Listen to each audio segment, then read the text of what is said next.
Universal Disclosure Podcast proudly welcomes Mr. Stephen Bassett. I mean, the Catholic Church politicized early astronomy and killed people because they were doing good science. So, for most of our time on this earth, ETs could come, go, do whatever the hell they want, as long as they don't leave any trash behind. Who knows what the interaction was? But it wasn't particularly political because early Homo sapiens sapiens weren't particularly sophisticated. And so that from early 1900, when Einstein published this on relativity, in just 68 years, we land on the moon. And so at the core of what is happening right now is a kind of a political engagement between us and a number of ET species in which they are doing a number of things, some of which have almost the aspects of diplomacy about them. But this is getting promoted. So it may be the first since the 70s, a teach-in at none other than Yale University, in which a number of speakers are speaking to faculty and students, one of the clubs there. It has been approved by the university, and they're talking to them about disclosure and about what's going on in Washington. There is a very complex process underway in which you've got two opposing forces going back and forth with a win and a loss and this and that. And the outcome is not clear. I mean, I have a good idea how things are going to go, but here's the most important thing that most people in the country don't get. What people don't get is that we have been for some time in a legislative process leading to getting the American people the truth about this phenomenon. So the issue is not whether there's extraterrestrials here, and hasn't been for a good while. The issue is, what legislation do we have to get done, and how do we do it so that most of the players are happy, but ultimately the president is able to step forward and say, yeah, we've got extraterrestrials here, and you probably want to know about that. And in general, the United States needs to start telling the truth. If it doesn't start telling the truth pretty soon, there's not going to be much to govern anymore. It's going to be chaos or worse. This is what's going on now. Now, you want me to give you my projection for the next 3 months? If Mark Warner is listening, he has three possibilities here. The first one is the best one. The following program is presented for general information, education and entertainment purposes only and is not intended to be advice of any kind. The content, views, thoughts and opinions expressed in this program are those of the individuals involved. The use of information on this program is at the user's own discretion. And welcome back once again, one and all, wherever and whenever you may be. This is another edition of Universal Disclosure, Meeting the Moment. My name is Mike, an active UFO/UAP field investigator in Southern California, with my friend and co-host, Reverend Stu in Melbourne, Australia. And Reverend Stu, how's it going today in Melbourne, Australia? It's good as usual, living in one of the best countries in the world. It's springtime here and enjoying the flowers and the absolute beauty that's coming forward. Excellent. Glad to hear it. We're starting to approach, fall here in Southern California, but it's always sunny, right? And no complaints here from me either. But this episode is actually going to be it's definitely our first. I don't necessarily want to say the only one, but this one's going to have a little bit of a shelf life because there's things happening right now that we're going to talk about with one of the key players, if you will. And after this happens, this episode will then be part of the historical record. Wow, this is an absolute privilege and an honor to be involved in, Mike. Yeah, I feel the same way. There's a lot of people doing a lot of things all over the place, and we're going to talk with one of them who's really right at the front lines of all of this stuff. His name is Mr. Stephen Bassett. Okay, well, I meant to mention to you, Mike, that when I tell my friends about this show we're working on, they ask me, why is this issue at the forefront of the news now? Why are people talking about it now? That is a great question. I don't necessarily know the full answer, but I think the NDAA, the National Defense Authorization Act of last year, 2023, that was passed, I believe, in December, had the UAP Disclosure Act in it. That had never been done before. That probably has a lot to do with this, but a great question to ask our guest today.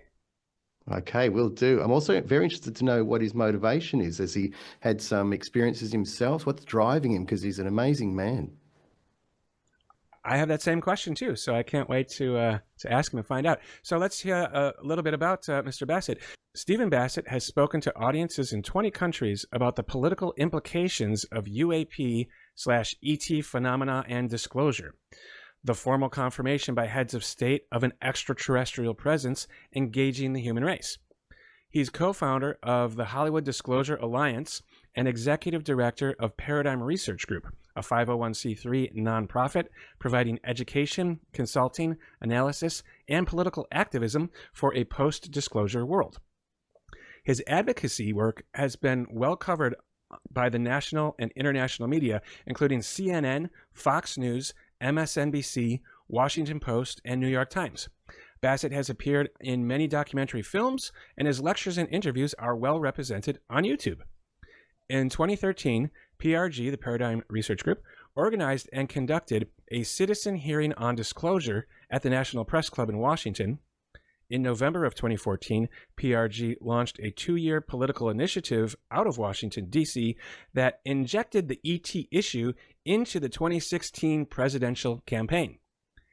In December 2023, Steve co-founded the Hollywood Disclosure Alliance in Los Angeles, a new media-centric organization aiming to align all those working within the UAP ET research arena with writers, directors, producers, working across every facet of the global entertainment industry. PRG recently launched an activist project, Shift Storm, seeking UAP hearings as soon as possible before the Senate Select Committee on Intelligence. Shipstorm. I like that's quite clever.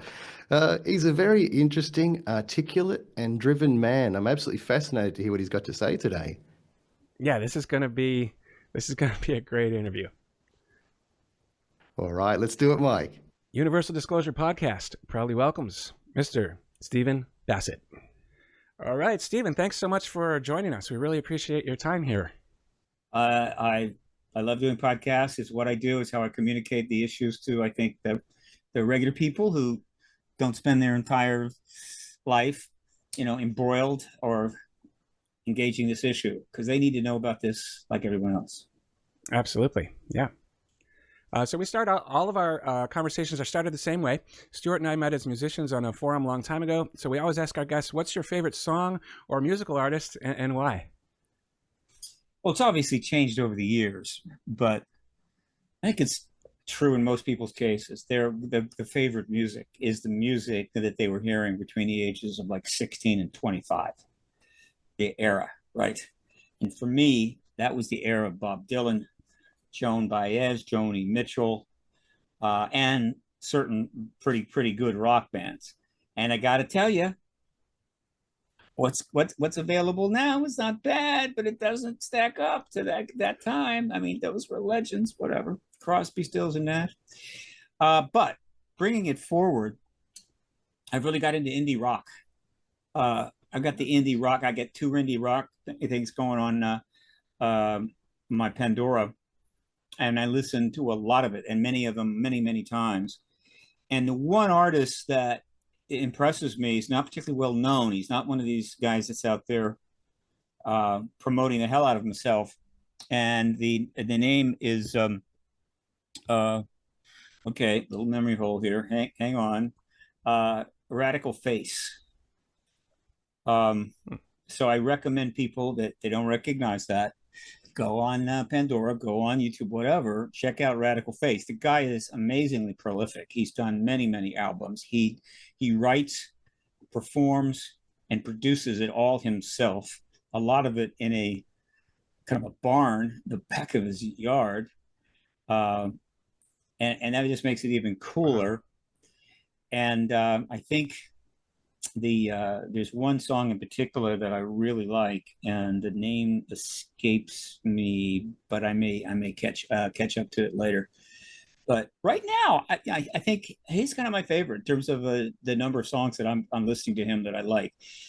So Radical Face, check him out. Nice, thanks for that. I hadn't heard from him, so definitely we'll check him out. So Yeah, it's always a surprise to hear, and it's a nice rounds out the conversation because we talk about some pretty wild stuff here, right? But you, sir, are one of a handful of people who are really, really at the front lines of this, which is why we're really excited to talk to you.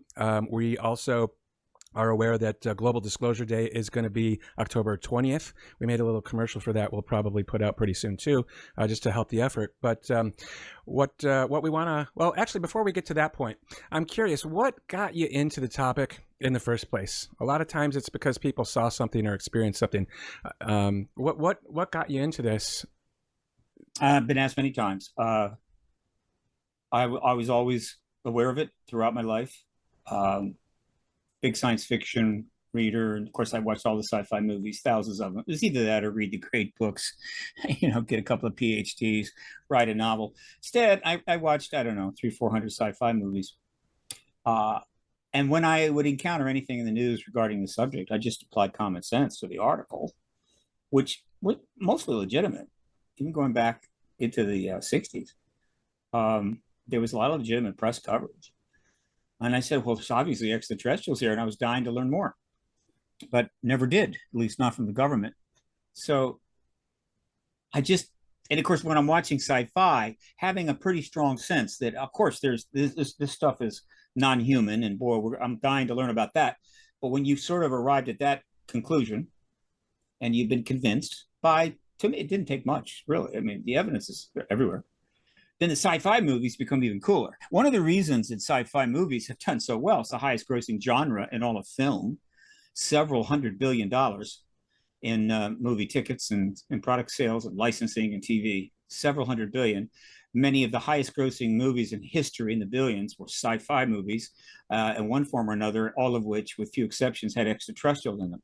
So I believe that one of the reasons that is that every year that went by since 1951, when one of the very first went on the big screen, not talking about Flash Gordon stuff prior to that, people watched, because I think there was already in the early 50s a certain awareness developing amongst people to one degree or another that, wait a minute, there's something going on here. 52, we had the huge flyby over Washington. General Samper had to make a statement. Keogh, I think, was able to also speak. He said they're here, right? And so people are starting to get that. Now, that doesn't mean they're going to run out and join MUFON or whatever the organization was, but it's in their head. And so as these sci-fi movies are coming up, they're going to see them. And every year that went by, more people became aware of the phenomena, more people went to the sci-fi movies, making billionaires out of various well-known filmmakers who I want to mention their names. They've done very well. So it was always there. But I went in other directions, most of which had dead ends. And so what happened was in 1949, at the age of 49 in 1995, I reached a point where I needed to make a radical maneuver if I wanted to have a life that I felt was important and meaningful. And I thought about it for a while, but not long. And while I'm making that decision, I just literally resigned from a job because the owner was insane, and I was making some good money, but it was out of the question. I couldn't work there, and I don't know what the hell I'm going to do next. And I started thinking about it, and I realized, wait a minute, whatever you want to do, Steve, don't forget about the paycheck. Not that I didn't need a paycheck, but you can volunteer. Almost nothing prevents you from volunteering for almost any area of interest. Want to go save the whales? No problem. Ted Watson, forget his name, would be happy to have you volunteer to be on one of his whale watching ships. But I read John Mack's book, and that book just transformed me. Abduction, Human Encounters with Aliens is a groundbreaking book by a Pulitzer Prize-winning Harvard-trained psychiatrist. And I'm going, wait a minute, this has gotten to a whole new place. This thing is happening. This will be the biggest issue in history. I mean, I'd read a couple of Hopkins books, but that's fine. That was just some accounts of some contactees, not exactly going to set the world on fire. But Mack, not only had he written a book, but David Pritchard had held a symposium on the subject at MIT campus. It wasn't sponsored, but they let Dr. Pritchard use the facility. And a lot of researchers came, contactees came. This was in 92. And so I said, this is it. And so I said, what do I do? I got to volunteer. Where do I volunteer? There were many options, but, well, by the time I was 49, I was a lot wiser than I was when I was 29. I can tell you that. So at the back of the book, Abduction was the name and the organization address and phone number for his organization in Cambridge, Program for Extraordinary Experience Research. I said, that's where I'll volunteer. And I called him up, and I was in some sort of altered state. Somehow I mesmerized them to let me actually come and volunteer, even though they never met me. I headed east. Packed up my car, sold everything off, and drove east. Got to Cambridge, spent 4 months there, getting a taste, right? It was exciting and interesting, and it was a wonderful entrance, but I'm not a researcher. I don't have a PhD in anything. But it was while I was up there sitting in my office that I realized my path, and that was the issue is political, not science. And the politics is in D.C., and I know D.C. backwards and forwards. I got a place to stay. I'm going to go to D.C., register as a lobbyist, the first one to ever do so, and see where that takes me. That's exactly what I did. Took the plunge. And that's how I got in. It was an intellectual decision, essentially, but it was also a life changer. I'd never had contact, never seen anything. You don't have to see an ET or a saucer to understand the truth of their presence. The evidence is overwhelming. But the government says, no, there's nothing there. And the government's very important. But the government lies. And during those years, up until my age of 49, I had lived through a lot of political upheaval, primarily living in D.C., Vietnam War, right, and so forth. And I was well aware the government lies a lot about, and seems like the more important something is, the more likely they're able to lie about it. And so I said, it's a political thing. It's got to have a political solution. And that's it. Oh, and what launched me, in other words, so what? Who cares? Right? I'm not just one guy in Bethesda, but I was kind of savvy, and I knew that the lobbying registrations were tracked by the newspapers, particularly the Washington Post. That's news. Now, it may not be important, but they're checking every one of them because there could be a story in any one of those registrations. And when they came across this guy who had registered regarding the matter of an extraterrestrial presence and sequestered ET technology by the government, they went, story. And they sent out a writer. I'll even show you the photo if I could find it. I think I know where it is. He gave me a very long interview, took a huge photo, and they stuck the whole thing up on the front page of the business section, which is back then, wow. When they had newspapers, they were thick and they had sections. It was second most read page on the paper. And in Washington, we're talking about the Washington Post, which goes to the entire metro area. Huge subscription back in 1997. And so suddenly, there I was, launched my career in a sense. And that's how it started. Wow. Well, I heard you say that it was an intellectual decision, but I would say you're also following your passion and listening to your intuition. Would you agree? Yeah, of course. Yeah, I had a passion for science fiction. I did a couple summers at, and while I was in college, a couple summer internships, one at NASA at the Space Center. I kept falling asleep on the job, so let me go. But been around it. I've always been more comfortable up there than down on the ground. I mean it, really. You see this sign? I don't know if you see this sign. Hang on a second. You see that sign right there? Yep. Galaxian? Sure. Unless it's mirrored. Is it mirrored? I think it. Now, when you say okay. I've had that sign in my office for 28 years, yeah, because that's what I am. I'm in a Galaxian. When you say more comfortable up there, do you mean up in space, or do you mean metaphorically in sort of an imaginative world using your intuition? No, up in space. Right.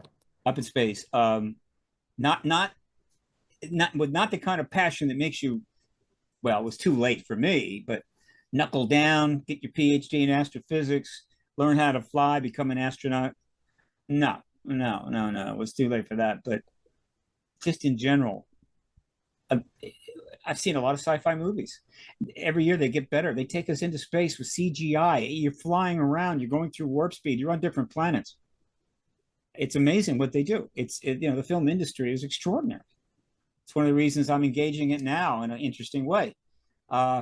And all I can say is, and I'm not alone. I mean, there are people that one of the reasons I love Star Trek is when they're watching Star Trek and they're up on that ship, right, flying around the galaxy. It's very orderly. People are nice to each other. You know, it's diverse, whatever. They like that. They wish that life was like that. They're more comfortable on that starship. That's why that's one of the greatest franchises of all time, as opposed to down here, which is in some respects hell, right? For a lot of people, and a little bit of hell for everybody.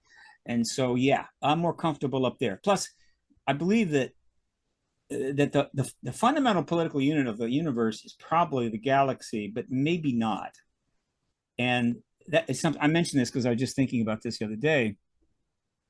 I love to just move around, so I hope you indulge me. But I believe they're star to star. I believe they have a way around the relativity problem of time dilation and so forth, and just distance. But just because they have that ability doesn't mean it's instantaneous.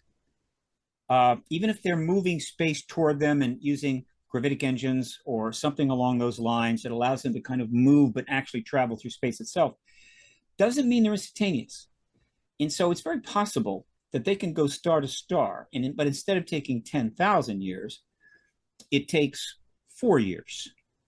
Maybe the star to star drive that they have allows them to travel at the speed of light without time dilation, which would still put them 4 years away if they're coming from the Centauri complex. So think about that. So if you're on the other side of the galaxy, if you're 50,000 light years away, it's too far, right? I mean, you could send out robot machines and whatever, but it's not a political situation.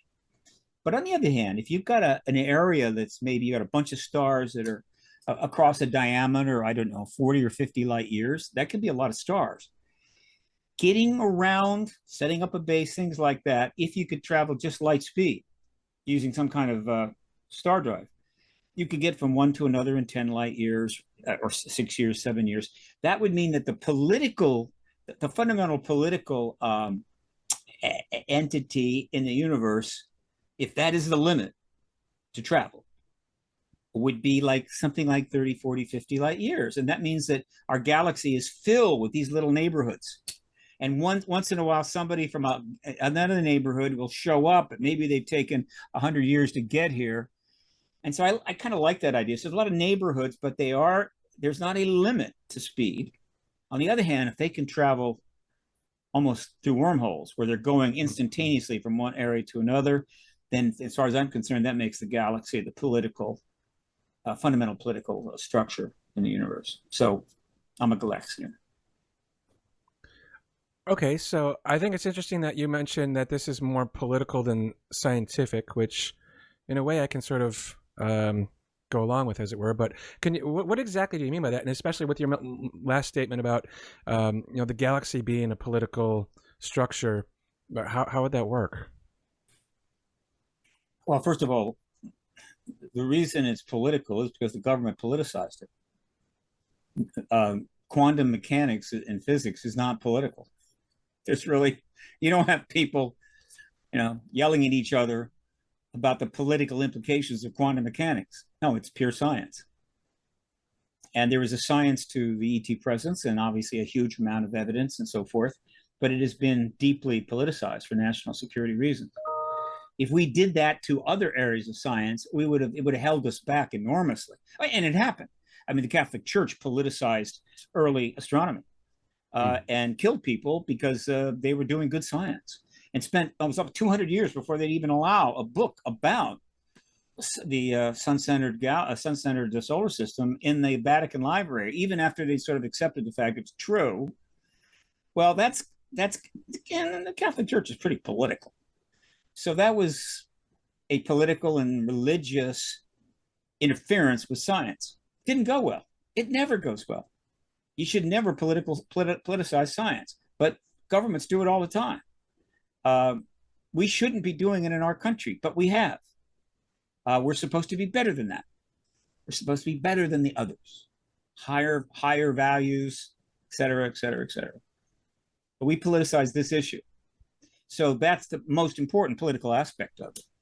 But in terms of what might be a galactic neighborhood, maybe 40, 50 light years across, where it's possible to travel at light speed using a particular technology without time dilation.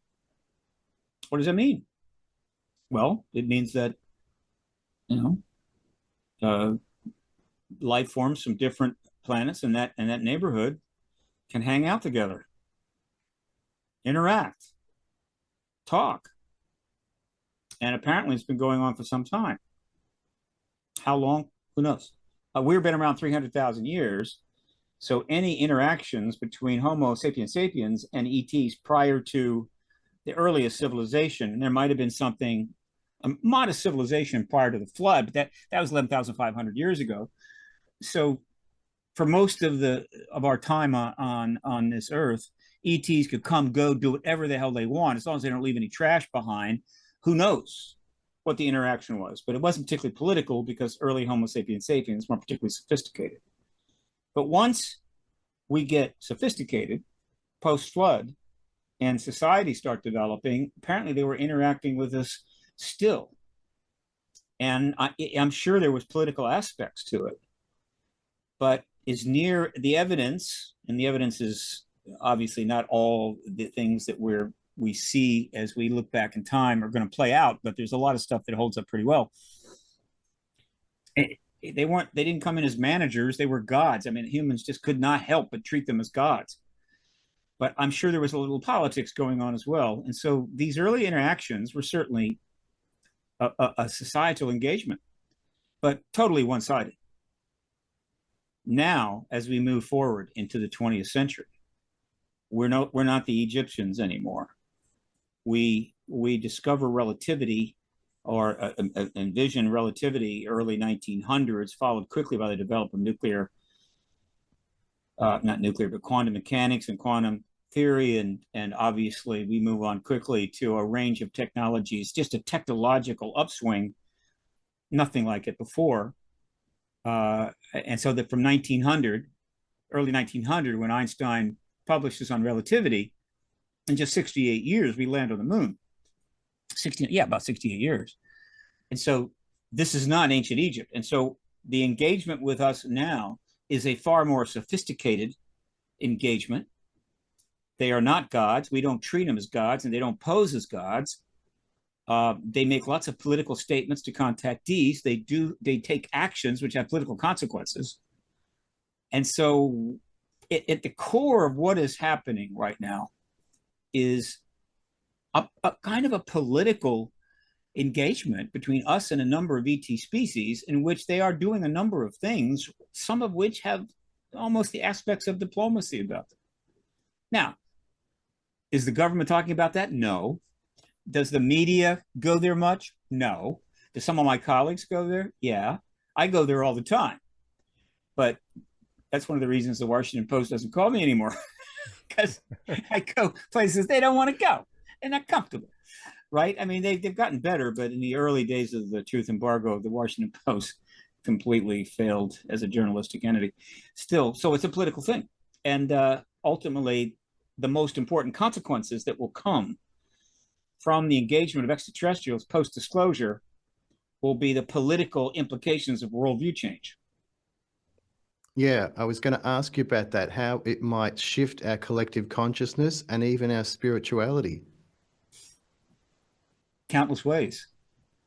Now, the leading person on the matter of worldview change and the ET presence, of course, Daniel Sheehan, who's been engaged in legal activism for 50 some years, and his resume is like 20 pages. He recently was able to get the funds to create the New Paradigm Institute, enough money to launch multiple projects.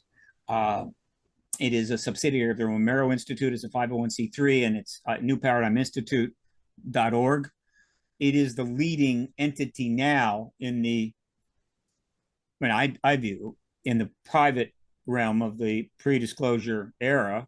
I think it'll be the most important think tank post-disclosure. They've got a project coming up very soon called the Global Disclosure Day. I created many years ago World Disclosure Day, which is July the 8th. And I have a website and I promoted it, but it just didn't catch on. UFO Day caught on, but I get that. But nobody was really wanting to buy into World Disclosure Day, which was a day that we would celebrate the fact that disclosure was coming. And my intention was to change that date to the day the disclosure takes place, confirmation from the president. But this is a similar term, but it's about engaging the public. We're going to have a number of speakers. It's going to be online. I'll be speaking as well as several others. So go to New Paradigm Institute and get the lowdown on how you can pay attention to Global Disclosure Day. Now, yesterday, something else happened. The New Paradigm Institute, led by Danny Sheehan with several other speakers, I think held the first activist teach-in at a university since the teach-ins of the 1970s, the anti-war activist teach-ins that colleges were allowing to happen because significant portions of the faculty of many of these schools were absolutely opposed to the war.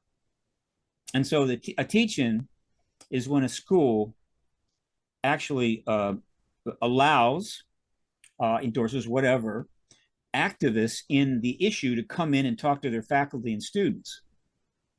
And there were many of them. But then after the war was over, I'm not aware, at least, there probably was a teach-in or two, but there's been not much of that at all. There might have been an environmental teach-in from time to time. It doesn't get promoted, but this is getting promoted. So it may be the first since the 70s, a teach-in at none other than Yale University, in which a number of speakers are speaking to faculty and students, one of the clubs there. It has been approved by the university, and they're talking to them about disclosure and about what's going on in Washington and the fact that there's an extraterrestrial presence. There's already 3 more universities, I think, lined up. I'm so hoping that they'll be able to get into Georgetown or University of Maryland or American University here in D.C. And that's, again, New Paradigm Institute.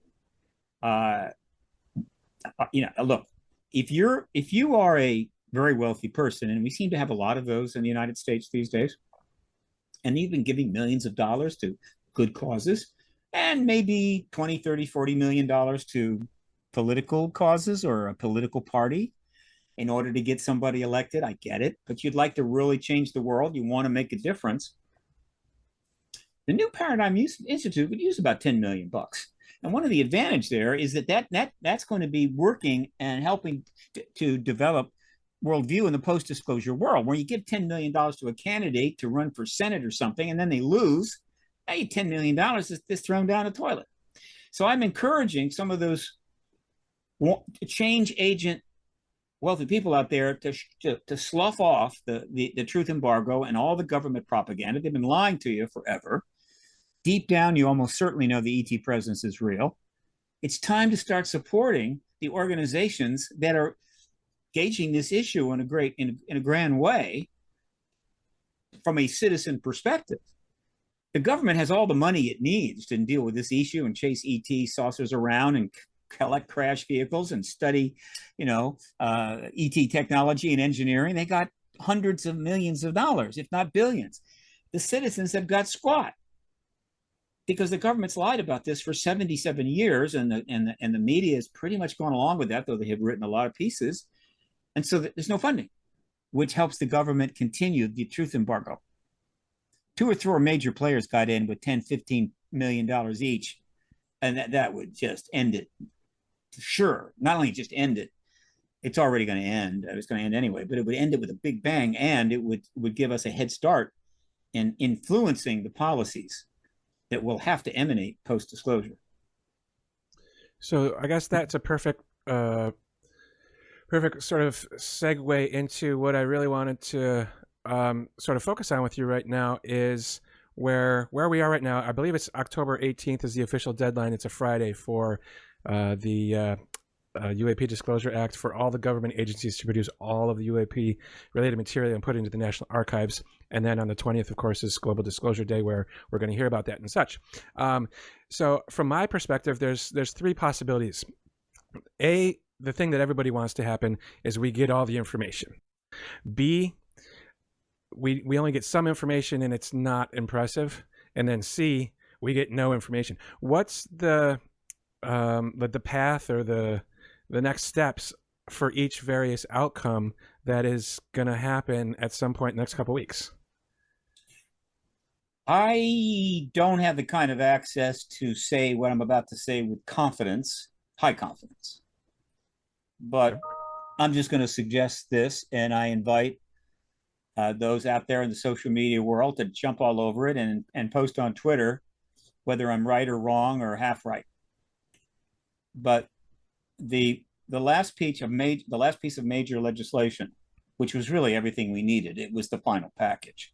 The fourth tranche of legislation put together by Schumer for the NDAA for 2024 was it. But that bill was gutted, as we say. And by gutted, we mean that it took away all the powers, all of the structure that would really help to ensure things happen. But it had some dates in it. And I think October 18th was a date. I don't think it was from them all to, I think they were supposed to have some sort of list to not get it out. Believe me, nothing to getting it out, but kind of a list of what they have. I'm just going to take a wild guess and say practically none of that has happened, period. Okay. I've listed Jack. But if they have, it's a couple of sheets of paper, right? Here we go. They're in no hurry. And there's no leverage on them. So when Schumer reintroduced the bill again, essentially something caused it to not happen. It's not clear what, but that bill is not even going to be in. It doesn't mean it couldn't be reintroduced. So let's just say that there is a game being, there is a very complex process underway in which you've got two opposing forces going back and forth with a win and a loss and this and that. And the outcome is not clear. I mean, I have a good idea how things are going to go, but no, I don't think October 18th is going to produce anything. We're going to get some sort of statement at some point. Well, we're still working on it. We're trying to get a list together. By the way, you've got all these USAF programs, and theoretically, they're supposed to make a list. I know damn well they're not making one up. And so let's just say that right now, the opposition to the truth embargo has got an edge. All right. And they're in a zone where they feel like they can maybe prevail. It's an illusion, but that doesn't mean they don't feel like it. And the best indication of that is they had the gall to, in a last effort to kind of ward off what was coming, put out a bogus report called the AARO study, study report, to try to shut things down like they did in '69 with the Condon report out of University of Colorado. And they said, look, we've studied all the sightings and stuff going back to 1947, all of them, and there've been hundreds of thousands, and we didn't find any evidence of non-human stuff. And it's a complete lie. But they thought, hey, Hail Mary, whatever, maybe somebody will catch that ball. So that just tells you that this thing is going on. It is a complex process, and it's not. I can give you a sense where I think what's going to happen, but we don't. It's not a completely defined. But here's the most important thing that most people in the country don't get. Well, almost all the people in the country don't get, because how many people really, even if they're interested in the issue, are investing huge amounts of time in trying to follow the dozens and dozens of threads that are operating here, right? Yeah, in many areas. Now, there's a limited number of people. This is one of those people. This is what I do. But I'm watching it from the outside. I'm on the front line, but I'm not behind the lines. But I have colleagues who are behind the lines. I'm not a journalist, so that limits my access to some degree. But I'm on the front line. And so what people don't get is that we have been for some time in a legislative process leading to getting the American people the truth about this phenomenon. A full legislating process with briefings and meetings and legislation and skiffs being held, and on and pushback and put it forward, and this, which is the way it is with most legislation. The legislative process in the United States is known to be slow, somewhat frustrating. It was designed to be that way in order to avoid runaway government or particularly bad legislation, and that's fine. But unfortunately, because our politics has become dysfunctional, it's more than just slow. It's parked on the side of the road with two flat tires. And so it's particularly, and this issue being what it has been a real tough process, but it's going on.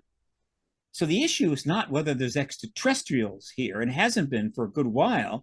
The issue is, what legislation do we have to get done, and how do we do it so that most of the players are happy, but ultimately the president is able to step forward and say, yeah, we've got extraterrestrials here, and you probably want to know about that, and I'm going to help you find out about that, or my successor is.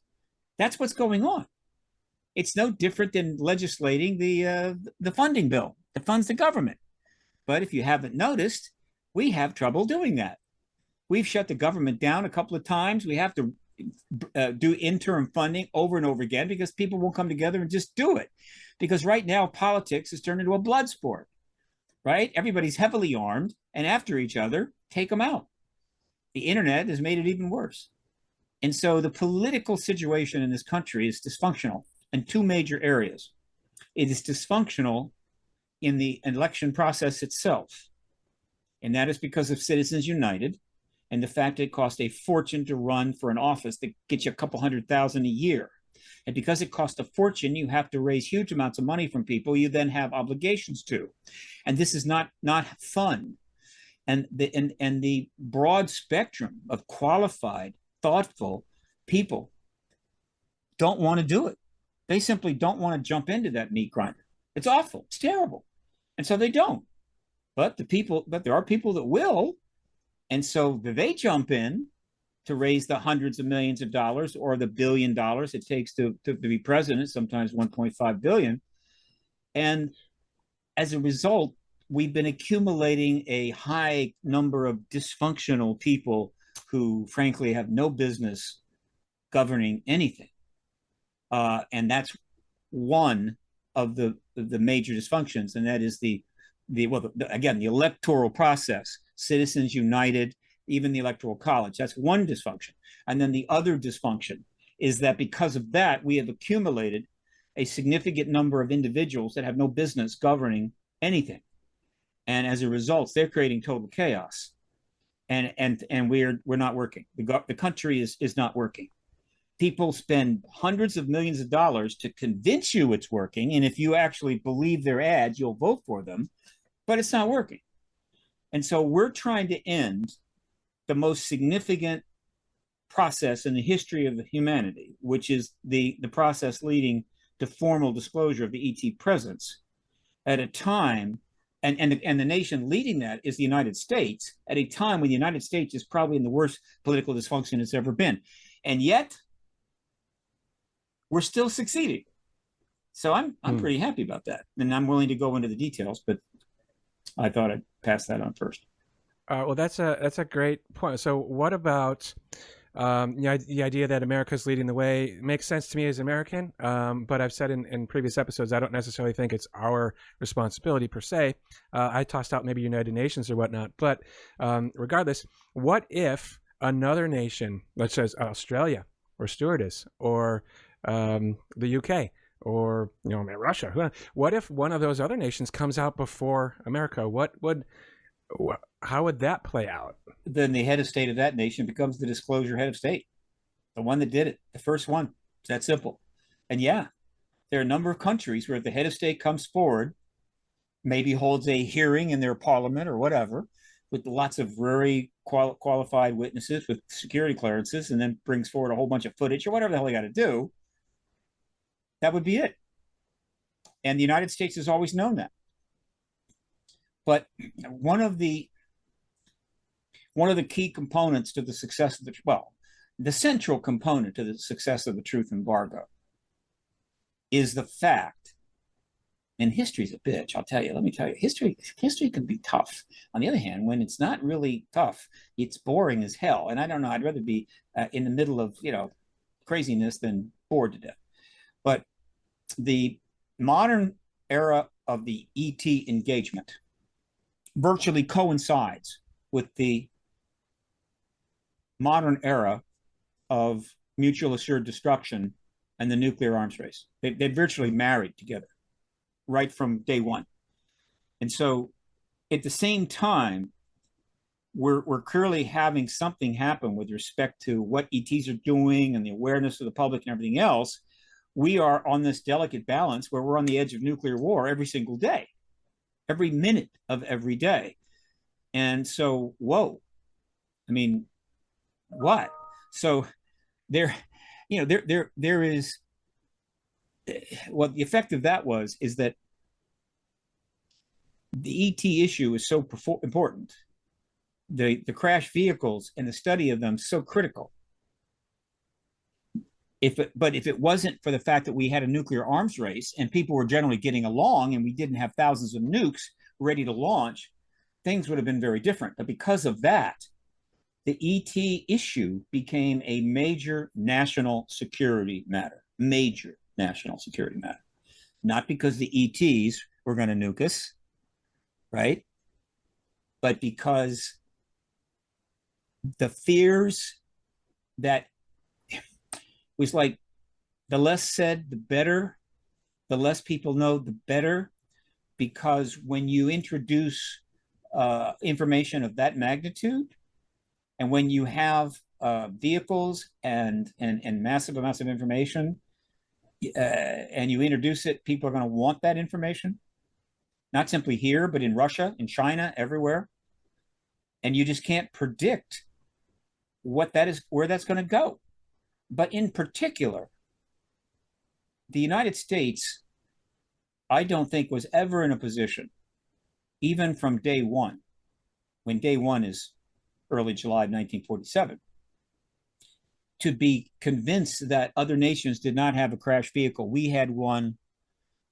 Russia, the Soviet Union at the time was, I think, 3 times bigger than the United States. China is slightly bigger than the United States. So the idea that the only vehicle that ever crashed on this planet was in Roswell. Now, as it happens, we're starting to get information that indicates there might have been a couple of crashes before Roswell.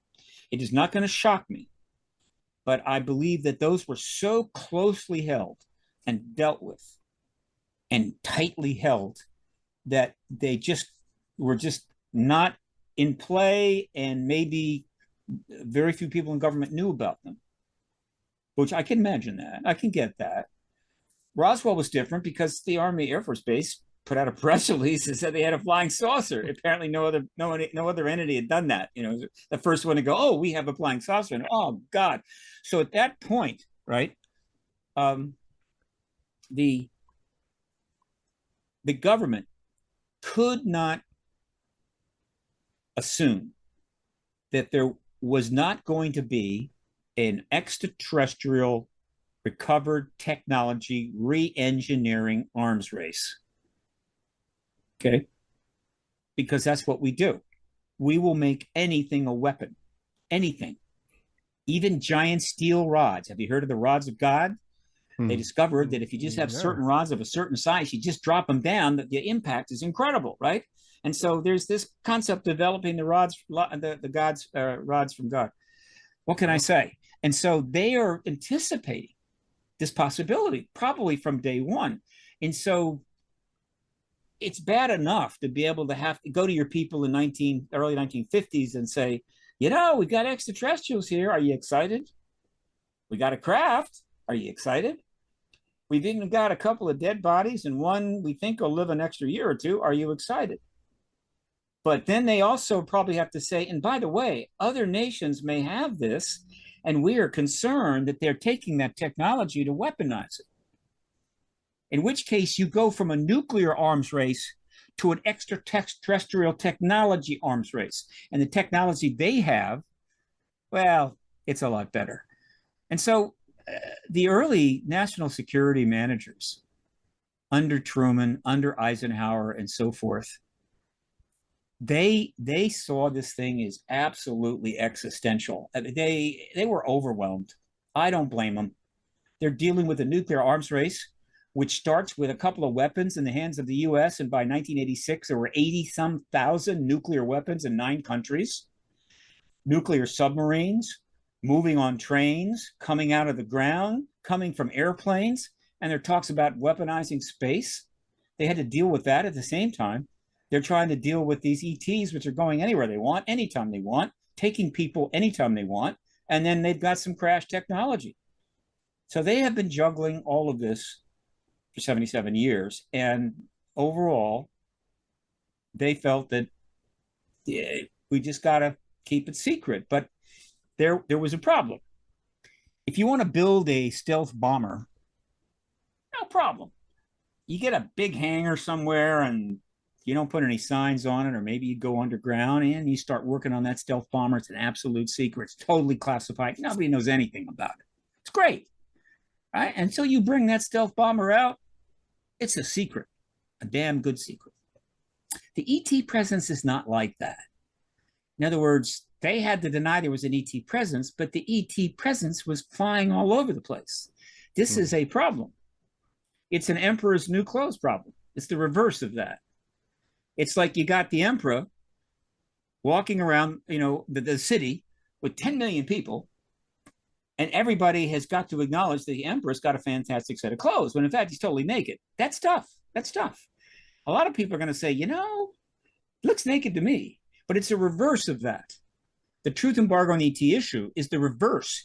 The emperor is walking around this huge city of 10 million people, and every single person in that city has been required by the government to only acknowledge that the emperor is in fact naked, has no clothes. You see the problem here? And so what the government had to do is one of the most remarkable things any government has done in history. And it's in one day, there's going to be a massive series called The Truth Embargo on this. There's going to be a major book, 2 or 3, which isn't possible now, I think, but we'll get into how the hell did they do this? How did you convince or keep most of the people in the world ignorant of something or unwilling to engage it, whether you're a scientist or a journalist or whatever, when the thing that you don't want them to engage comes and goes as it wants to? How do you do that? They spent a fortune. They used the finest computers to game this out. They used agents and manipulation of media in certain ways. Not maybe to the degree that some people think, but they used every trick in the book to somehow keep this issue embargoed, no matter how many ETs showed up, how many cities, how many crop circles they put down, or how many people they took up for annual inspections. And they succeeded. And technically had succeeded up until basically about 7 years ago, or 6 or 5. But at that point, within the last 7 years, essentially that's blown up. The whole thing's blown up, and it's collapsing inward. And the only thing that has to happen now is we need the president to confirm it. But every day, somebody else stands up and says, "Yeah, we got crash vehicles." And I don't mean person in the street. I'm talking admirals and pilots and scientists and whatever. They're going on television. We got ETs here. So the whole thing is falling apart. But they kept it together for 70 years. It's just one of the most extraordinary things any government has ever done. And you want to know something else? It should never, ever happen again. The United States never wants to do this again. I hope they never do. And in general, the United States needs to start telling the truth. If it doesn't start telling the truth pretty soon, there's not going to be much to govern anymore. It's going to be chaos or worse. Yeah, the United States government has been a gatekeeper for the truth. I heard what you said earlier about the Vatican being a gatekeeper too, but to my surprise, they've been making some moves towards disclosure. What are your feelings on that one? The Vatican, well, the structure of the truth embargo in general was somewhat simple. The United States was the greatest power after World War II. on its way to becoming the biggest economy. So all of the allies of the United States, all of the opponents of the Axis powers, understood that the U.S. was the power in the world, and therefore they wanted to just do nothing but please us. They wanted to cooperate with us, and they admired us. We had helped save them from an awful fate. Soviet Union pretty much did the same thing, but the Soviet Union was a very different kind of government. So, and it represented basically the Soviet Union, though, in some small areas of communism developing around the world. The U.S. was the centerpiece of the Western powers, and so they simply said, "It's your call, right? Look, we're not going to get in your way. If you think this thing needs to be embargoed, that's fine with us." So, and that makes sense. And for that reason, even to this day, Australia or UK, France, Italy, pick one, pick a country. Now, the African and South America countries really don't have much to work on, and they don't want to piss us off either. And so overall, that was one of the key structures, right? The other thing that was key to the success of the truth embargo is the two major authoritative states, semi-dictatorships, China, Soviet Union, and to some extent even Russia, representing over, well, now 1.5, 1.6 billion people. They didn't want to disclose it. And I think they know. I think they have vehicles. But they didn't want to disclose it because dictatorships or highly authoritarian governments don't want people thinking outside the box. They don't want worldview change. They want you to do what they tell you to do when they tell you to do it. They want you to have pictures of the great leader on the walls of their homes and not cause any problems. And ending the truth embargo was not going to help that. And so they didn't want to do it. They didn't oppress research too much. They allowed that to go on. I think for a smart reason. If they'd oppressed research, it would have been a tip-off. So there was some research going on in the Soviet Union, research going on in China, but they weren't going to acknowledge the ET presence. And then you had two nations, Germany and Japan, major nations of the 20th century. They owed us big time. I mean, we rebuilt Japan.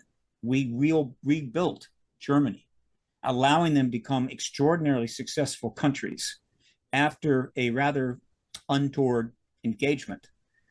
And so I think neither one of them wanted to embarrass the United States by upping it on the ET issue. And so when you put all that together, that's the structure that moved forward.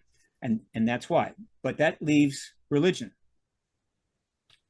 There's only one religion in the world that is structured in such a way that it could have the kind of influence that a head of state of a major nation. And it's not Buddhism or Shintoism, right? It's not evangelicalism. And it's not the Islamic faith either. It's Catholicism, a highly political religion with very political structure going back a long ways with a pinnacle person leading the church with extraordinary powers, such as being able to speak to God. And so the Catholic Church is unique in that regard. And so the Catholic Church was a possibility. Now, keep in mind, the record the Catholic Church has on being breakthrough science, on breakthrough science is not good, right? It is not good because it really, science has always posed a problem for it. But as we get into the modern era, the Catholic Church has gotten sophisticated.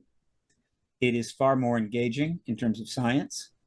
And it would not have been out of the question that the Pope could do something dramatic to make up for burning those people at the stake, for thinking the Earth it went around the sun. But no. The Catholic Church and the Pope, I think, well understood that the Catholic Church could not be the point of the spear here, meaning there's extraterrestrials here and we're the first to tell you, right? That is not a good thing. The extraterrestrials are engaging the entire planet, everybody. Worldview is going to be worldwide. And so attaching this momentous event to the church gives a lot of religious spin to it, which is not going to be helpful to anybody, including the Catholic Church. And so they have wisely not gone there, but they have made, and they don't just open their library either, because they got a lot of interesting stuff there. They don't do that. Mm-hmm. But they have made some careful statements over a number of years, making it clear to their followers of the faith that they're good. They're good with it. And that's fine. That's helpful. I mean, if you're a Catholic and you're following the actions of the Catholic Church, the papacy, you probably know that the Catholic Church is not so bad with this. And that's a good thing. So the Catholics are going to be fine. The other faiths, by and large, there's no indication. There is some consternation amongst what we call very strong evangelical faiths. The nature of them is such that there are aspects of the ET reality that's upsetting. I get that. I respect it. And they may have a bit of a rough time post-disclosure, but their numbers are not great. And I think they will get over it, but that is not a sufficient basis to prevent disclosure in any way. So that's my view on religion. And it's been in that view for some time, and I've yet to see anything that really makes me want to change my mind on that. I think religion is going to be fine. It's been around a long time. It's going to be around a lot longer. And I happen to believe that you'll have more people signing up or engaging religion post-disclosure as they seek some stability and balance when their worldview takes this massive hit, in a sense. Not hit, but it's like a tidal force. It's like, I want to hang out with my fellow Methodists down at the church, and we'll talk about this over snacks, after the sermon. I think religious affiliation is going to go up after disclosure. Reverend Stu, what are your thoughts on that? That was fascinating. I really appreciated that response, Stephen. And you give me some things to think about there. Yeah, I know what you're talking about with the evangelicals. There's a fear associated with it, and I'll just come out and say it. A lot of them think we're dealing with demonic forces here with this whole disclosure movement, and they're pushing back on it. I imagine you've encountered that too, that perspective. Not personally, but I'm aware of it. And some people are in positions of authority. There are some evangelicals that work at the Pentagon. I think they've expressed their concerns, and that's been mentioned. I think it's people overreact to it. Okay, there's some people that have some concerns because of their faith. Does that mean that there's going to be a revolution in the Pentagon? No. Does that mean the disclosure is toast? No. It just means they have some concerns. There's a lot of reason to have concerns about disclosure, believe me. It's the biggest paradigm shift in history. It'll be the most important event in human history. And so I think and I certainly encourage people on social media to consider this approach. We just need to have respect for each other's concerns. Right? Just because you have a concern doesn't mean you're the enemy of disclosure. It just means you have a concern. Let's respect that. Right? To the extent that we have respect for the concerns of others, we're much more likely to have a relatively productive post-disclosure era. But if you're going to turn into a food fight and start throwing pudding and rolls around, no, that's not good. The internet always tends to lean toward a cafeteria food fight, but this is a serious matter. So I'm not too worried about it. But right now, any objection is we're sensitive to it because, again, disclosure has still not happened. So I want to just throw out I don't know why I feel I need to do this, but capital D disclosure has not happened because Right. in my opinion, a softer disclosure did happen when the Tic Tac came out and the military said this is real. We don't know what they are. Yeah, that's what I wouldn't call it a softer disclosure. Capital D is absolute firm. I defined it, so therefore, the definition for me is absolute, right? My Okay. turn. I don't write books, otherwise it would be enshrined in print, But capital D disclosure is and only is when the president of the United States walks out in the East Room and says there's extraterrestrials here in one fashion. That's capital D disclosure. That's it. It's over. We move in the post-disclosure world. Small D disclosure has been happening forever. Well, 77 years. And there's been all manners of versions of it. Every report, every study, every witness that comes forward, every book that's written, every documentary that's done is a form of small D disclosure. And recently, the small D disclosures are starting to get more substantive. All right. So, in that sense, I would call it not softer capital D disclosure, but more substantive small D disclosure. And disclosure will keep going on even after we get capital D disclosure, because all of the material is going to eventually come from governments around the world. Information, tech, whatever, is more disclosure. Disclosure is going to go on forever. When the ETs finally show up to chat it up with some talk show host on CNN or Fox News, that's more disclosure, small D. I can't say it any simpler than that, but people, they struggle with it. They get complicated. I get it. It's my fault. I chose that term, put a capital D on it. But, once you get it, it's not that hard, right? Disclosure, small d, is the process of revealing information or even finding out information. That's been going on forever. It's going to go on it's been going on forever in the past and in the future. And that's fine. But it sometimes it goes faster and sometimes it goes slower. Sometimes what's coming out is more substantive. Sometimes it's less substantive. But the volume of stuff that's come out in the last 77 years is massive. The small d disclosure would fill rooms and rooms of stuff. They're starting to put the files, they're starting to archive the files of some of the great researchers at Rice University. Marler's doing it, I think with several other. They're going to be filling up for years. I mean, literally, right? It's massive, and that's all small d disclosure. That's some of Jeff Kripal's work at Rice University. I've heard of that. I've heard Whitley talk about that too. Sure, and that's and it's a wonder. It's an indicator of how serious this is.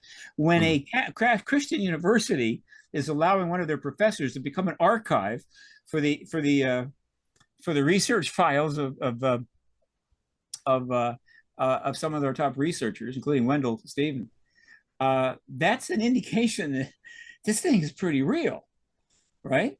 And I assure you, the day will come very soon when universities around the country are going to be competing with each other to see who can get such and such as archives.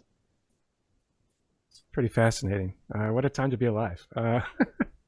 But to throw you a curveball, with the idea that the United States has craft, and I'll say that in the plural, right? Mm-hmm. And allegedly or potentially, and then other countries potentially have, one or more craft. Mm-hmm. Do you think that we, the human, as Daniel Sheehan likes to say, the human family, have we successfully reversed engineered any of these craft, or potentially have been able to figure out how to operate one that we haven't reverse engineered? And then if we did, why, how can we keep that a secret? I feel like if any government or nation state would have successfully done that, then we would be speaking whatever language that they speak there.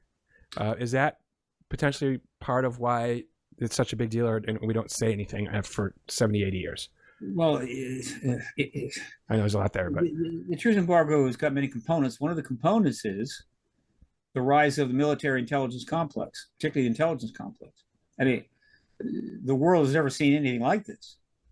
Not just the United States, but around the world.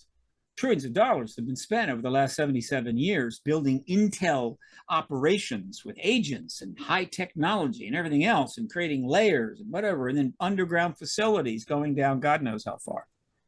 Massive amounts.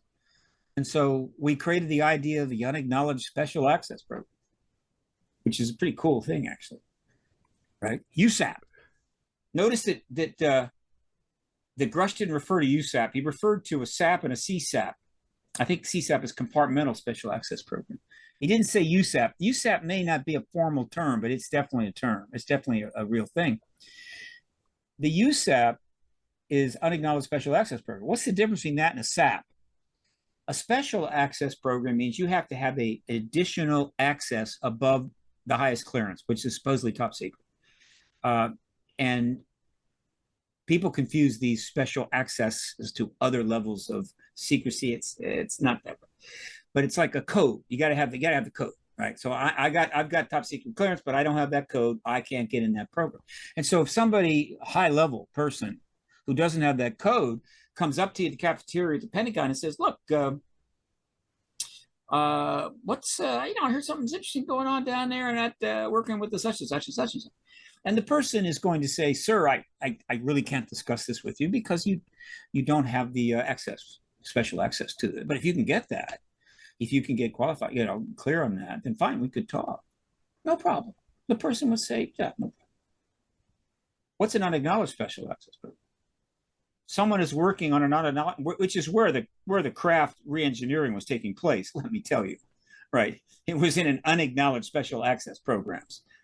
God knows whether they were in the government or whether they were in a defense corporate arena, right? And so you're in the cafeteria, and a big time muck-de-muck, I don't know, undersecretary of the undersecretaries or whatever the hell, some general, whatever comes up and says, "Hey, I heard something about maybe you were working on a thingy or something." And you are, in fact, doing that. And you say to the person, no matter who they are, if they don't have the access code, I'm not working on anything like that. In other words, you can't even acknowledge it. That's why it's called an unacknowledged special access. And so when you get one of those going, all you have to do is just limit the access codes to just a few people, and the whole thing can go on for decades, and nobody knows what the hell's going on. One of the things we're going to find out post-disclosure eventually is how many of these USAPs existed. I think, and how many things fall under the USAP concept, right? God knows what they're working on. And back around 2000, I'm reading the Washington Post. I've got that article somewhere. I should get that out. I'm reading an article in the Washington Post, and it's about the fact that the Air Force is working on antimatter weapons. And I read that and I went, whoa, really? Okay. I'm going, that's not good. And then my second thought is, how in the hell did this end up in the Washington Post? Okay. Now, for those of you that I have a degree in physics, I got it in 1970. Most of what I learned is now taught in the 7th grade. But I've read a few things along the way. For those of you that don't know what antimatter is, it's simply the opposite of matter: proton, antiproton, electron, antielectron, so forth. And it exists. In the early days of the universe, there was a lot of it. And very quickly, it became sidelined, and the matter that we know of came to dominate, but it's absolutely part of our reality. And we know how to create antimatter particles. Not easy at all, right? Because if an antiproton and a regular proton come together, the entire mass is converted to energy instantly. Okay. Mm-hmm. All right. So what do you do, right? How do you contain it? Well, the way you contain it, which was wonderfully demonstrated in the movie Angels and Demons, one of the movies made from Brown's book. Pretty good movie. Yep. I was going to bring that up. You contain it in a magnetic field. Okay, fine. The concept is known. If you can create enough of it, and you can put it in you can accumulate X amount of antimatter. But here's the problem. The average person does not appreciate how much energy is in matter. In other words, they're sitting at the dining room table, seems pretty safe. They're having dinner, right? It's made up of a lot of electrons and protons and neutrons and so forth. And the idea is, what if somebody slid an antimatter version of the dining room table into the dining room. Yeah, and the two came together. What would happen? It would blow up the state that you were having dinner in, the whole state. Okay, we're not talking Hiroshima type bombs. We're talking the whole state and maybe several other states nearby. It would create a crater, God knows how deep. That's how much energy is in matter. So you do not want matter and antimatter getting together ever. But if you could, through research, come up with a way, like in that movie, to accumulate and then contain significant amount of antimatter, and you put it into a bomb, and the whole thing about the bomb was there's, well, probably conveniently a certain amount of matter right next to it, not just the bomb itself, whatever. And the trigger is like boom, and it simply breaks the containment, and the two come together. You could build weapons that can blow up not cities, massive areas. I mean, it's beyond comprehension. The total amount of matter that destroyed the cities of Nagasaki, well, in each case, the city of Nagasaki, Japan, and Hiroshima, Japan, the total amount of matter that was converted in that nuclear detonation was less than the weight of a dime. Are you following me here? Less than the weight of a dime. And so when I read this, I said, this is not good. And I think I made a comment, but I'm not a journalist, right? I made a comment in some blog thing I put out. And you want to know something? It's been 24 years since I read that article. And I have not seen another article about it since. So either the Air Force, because that article came out, stopped their antimatter weapons research, or the word went out to journalists, particularly the Washington Post. You publish another article about our antimatter research, and you're never going to see another interview with anybody in the Pentagon again, right? All right. And other bad things will happen to you. And so if antimatter research is continuing in the United States government, it is in a USAF. So you could be working 15 floors underneath some base out in the Midwest, working on an antimatter weapon that had the power to blow up the entire United States. If the president of the United States didn't have access code and ask you, are you working on an antimatter weapon? And you say, oh, no, Mr. President, there's no such program. USAPs. So now you're getting an idea of just how elaborate, extensive the structures and the methodologies were to ensure that the truth embargo held, and it did. And that's, the special access programs is just part of a much more labyrinthian complex with the fundamental goal to embargo this issue. And of course, it's used for a whole range of other national security matters. We have a wonderful intelligence service, and the problem is, it's as Eisenhower warned us about, it's become too big, it's become too connected to industrial and contractors and so forth. And so it's almost operating as its own little empire. And that's not the way the US is supposed to operate. It's not the way the founders wanted it, and it's not a good idea. So hopefully that'll get fixed. Well, one of the to go back to what you were saying about the antimatter weapon, that is really unsettling to me, actually, because when you were talking about that, my assumption was this article was within the last couple of weeks, maybe a couple months. You're saying this was 24 years ago.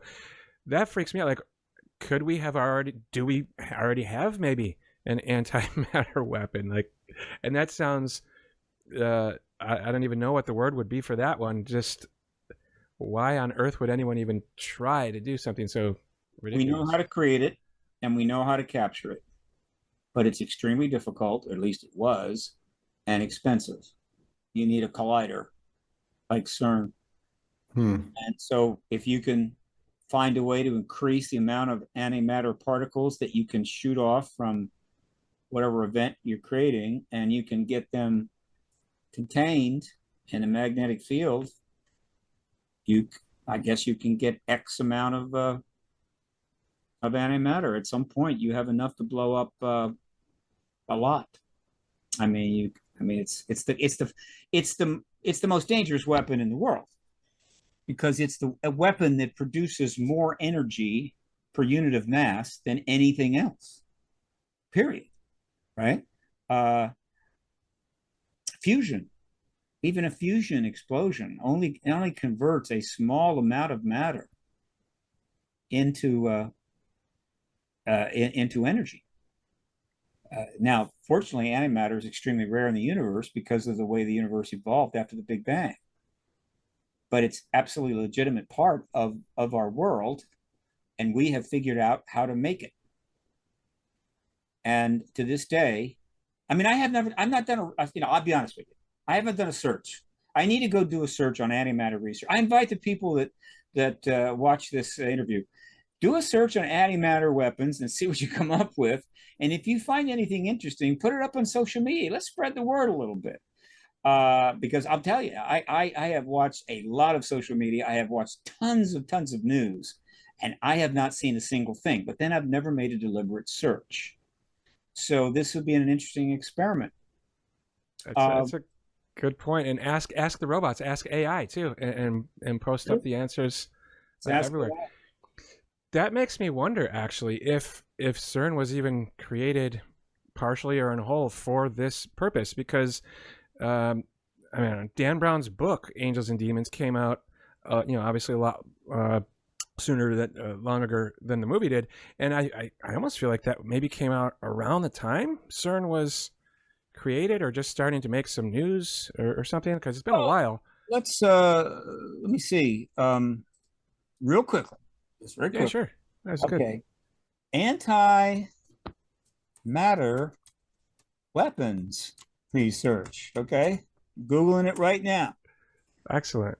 Scholarly articles for antimatter weapons, antimatter weapons research, etc. Wikipedia has a section. An antimatter weapon is theoretically possible. Down here, okay, CERN antimatter weapons, 1946 to 19X, Fermi and Teller. Defense lobby eyes antimatter. Ooh. That's interesting. It's in Nature magazine. Let's read that. What year was this? This is August 31, 1986. The U.S. Air Force. This is Nature magazine. It's a legitimate magazine. I've never seen this, but I've never looked. The U.S. Air Force appears to be taking seriously a report from RAND Corporation that antimatter may be used as a component of weapon systems. Antimatter packs a tremendous punch. You think so? Equivalent to some 44 tons of TNT per milligram. All right? When it annihilates with ordinary matter. But until particle physicists begin to make and handle antimatter, particularly antiprotons, routinely, any thought of using the material was mere science fiction. And that was 1986. This article that I read came out 14 years later. Boy, I'm glad we had this discussion, because I'm going to dive into this. I think one of the things the human race, the American people, have got to come to grips with, because they still really haven't done it yet. Oh, wait a minute. Hello, 2004, San Francisco Chronicle. Okay, here we go. This would have been about 4 years after I read the article. Key V. Davidson, San Francisco Chronicle. The U.S. Air Force is quietly spending millions of dollars investigating ways to use a radical power source. Oh, hell. Antimatter, the eerie mirror of ordinary matter in future weapons. But antimatter itself isn't fiction. During the Cold War, the Air Force funded numerous scientific studies of the basic physics of antimatter with the knowledge gained. Okay, I'm going to get into this. I got so much on my plate now. I'm trying to, I just converted paradigm research group into a nonprofit. I've got to get fundraising out. I'm buried, but all right. So what's the point here? I can't impress upon, because as an activist, as opposed to an academic or a journalist or a preacher, I can say any damn thing I want. It's one of the things that's why activists are so irritating. People don't like us. Okay, we say whatever the hell we want. If we think it's important enough to the issue. And one of the things that I can't impress upon anybody that views this is, do not underestimate one iota the willingness and the capability of state-operated entities in the defense area, particularly of any and all countries, but particularly the United States, China, and the Soviet Union. There is no weapon that they will not build if they can build it. Period. They will do it. It is all part of the mutual assured destruction game, right? It's all part of it's almost in the human DNA, particularly the male DNA. We have been fighting with increasingly dangerous weapons for thousands of years. Every new breakthrough has resulted in conquest, where whole countries were overwhelmed because a nearby country came up with a slightly better bow and arrow. We've been doing this for thousands of years. We don't know how to stop. And the ETs know this, right? And so from their point of view, if we ever build starships, we're going to put nuclear weapons on those babies when we head out to explore the universe and go where no man has gone before. And if we've invented antimatter weapons, we'll take those with us too.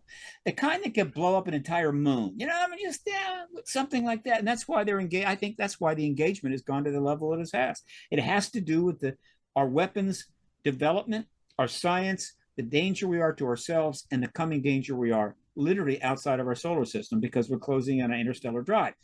Nobody talks about this. Not even some of my closest colleagues who I love. Gary Nolan's not going to go there. I don't blame him. I can go there, right? We are our own worst enemies, and we are hell-bent to blow ourselves to kingdom come, right? If we don't drown ourselves first or burn ourselves up first, right? Or whatever the hell else comes out of our behavior, which is becoming just extremely dangerous. And so we have to do something. So when Danny talks about worldview change that comes from disclosure, I mean, I've been talking about that too, but Danny's Sheehan. When he talks about it, he goes into an eloquent depth that I can't go, but I like to talk just regular, talk to regular people. We have to have a major worldview change. The only thing that can bring it is disclosure. And if we don't get disclosure in that worldview change, it's over, folks. It's over. I'm serious. Read the news, for Christ's sake. And when that day comes, you have two options. There's the ground zero option. When you realize it's happening, you head right for the nearest ground zero you can find. You'll be gone just like that. You won't feel a thing. Or there's the southern hemisphere option, where you try to go to some relatively safe place in the southern hemisphere. You might get some extra time. These are your two options. Going into your brand new luxury $2 million bunker you built under your house is not an option. The survivors will dig down there, get you, take all your food, hang you by your ankles, and set you on fire. I'm doing a little shtick now. Okay, I'm serious. It's over. We are absolutely running out of time. I don't know why more people are not more emphatic. Politicians can't do this. Now, they say outrageous things and they get hyperbolic. But no serious politician, even a competent, serious leader, is going to tell you this, because it's too upsetting. And upsetting people is not good politics. Mm-hmm. But activists, that's why you have activists.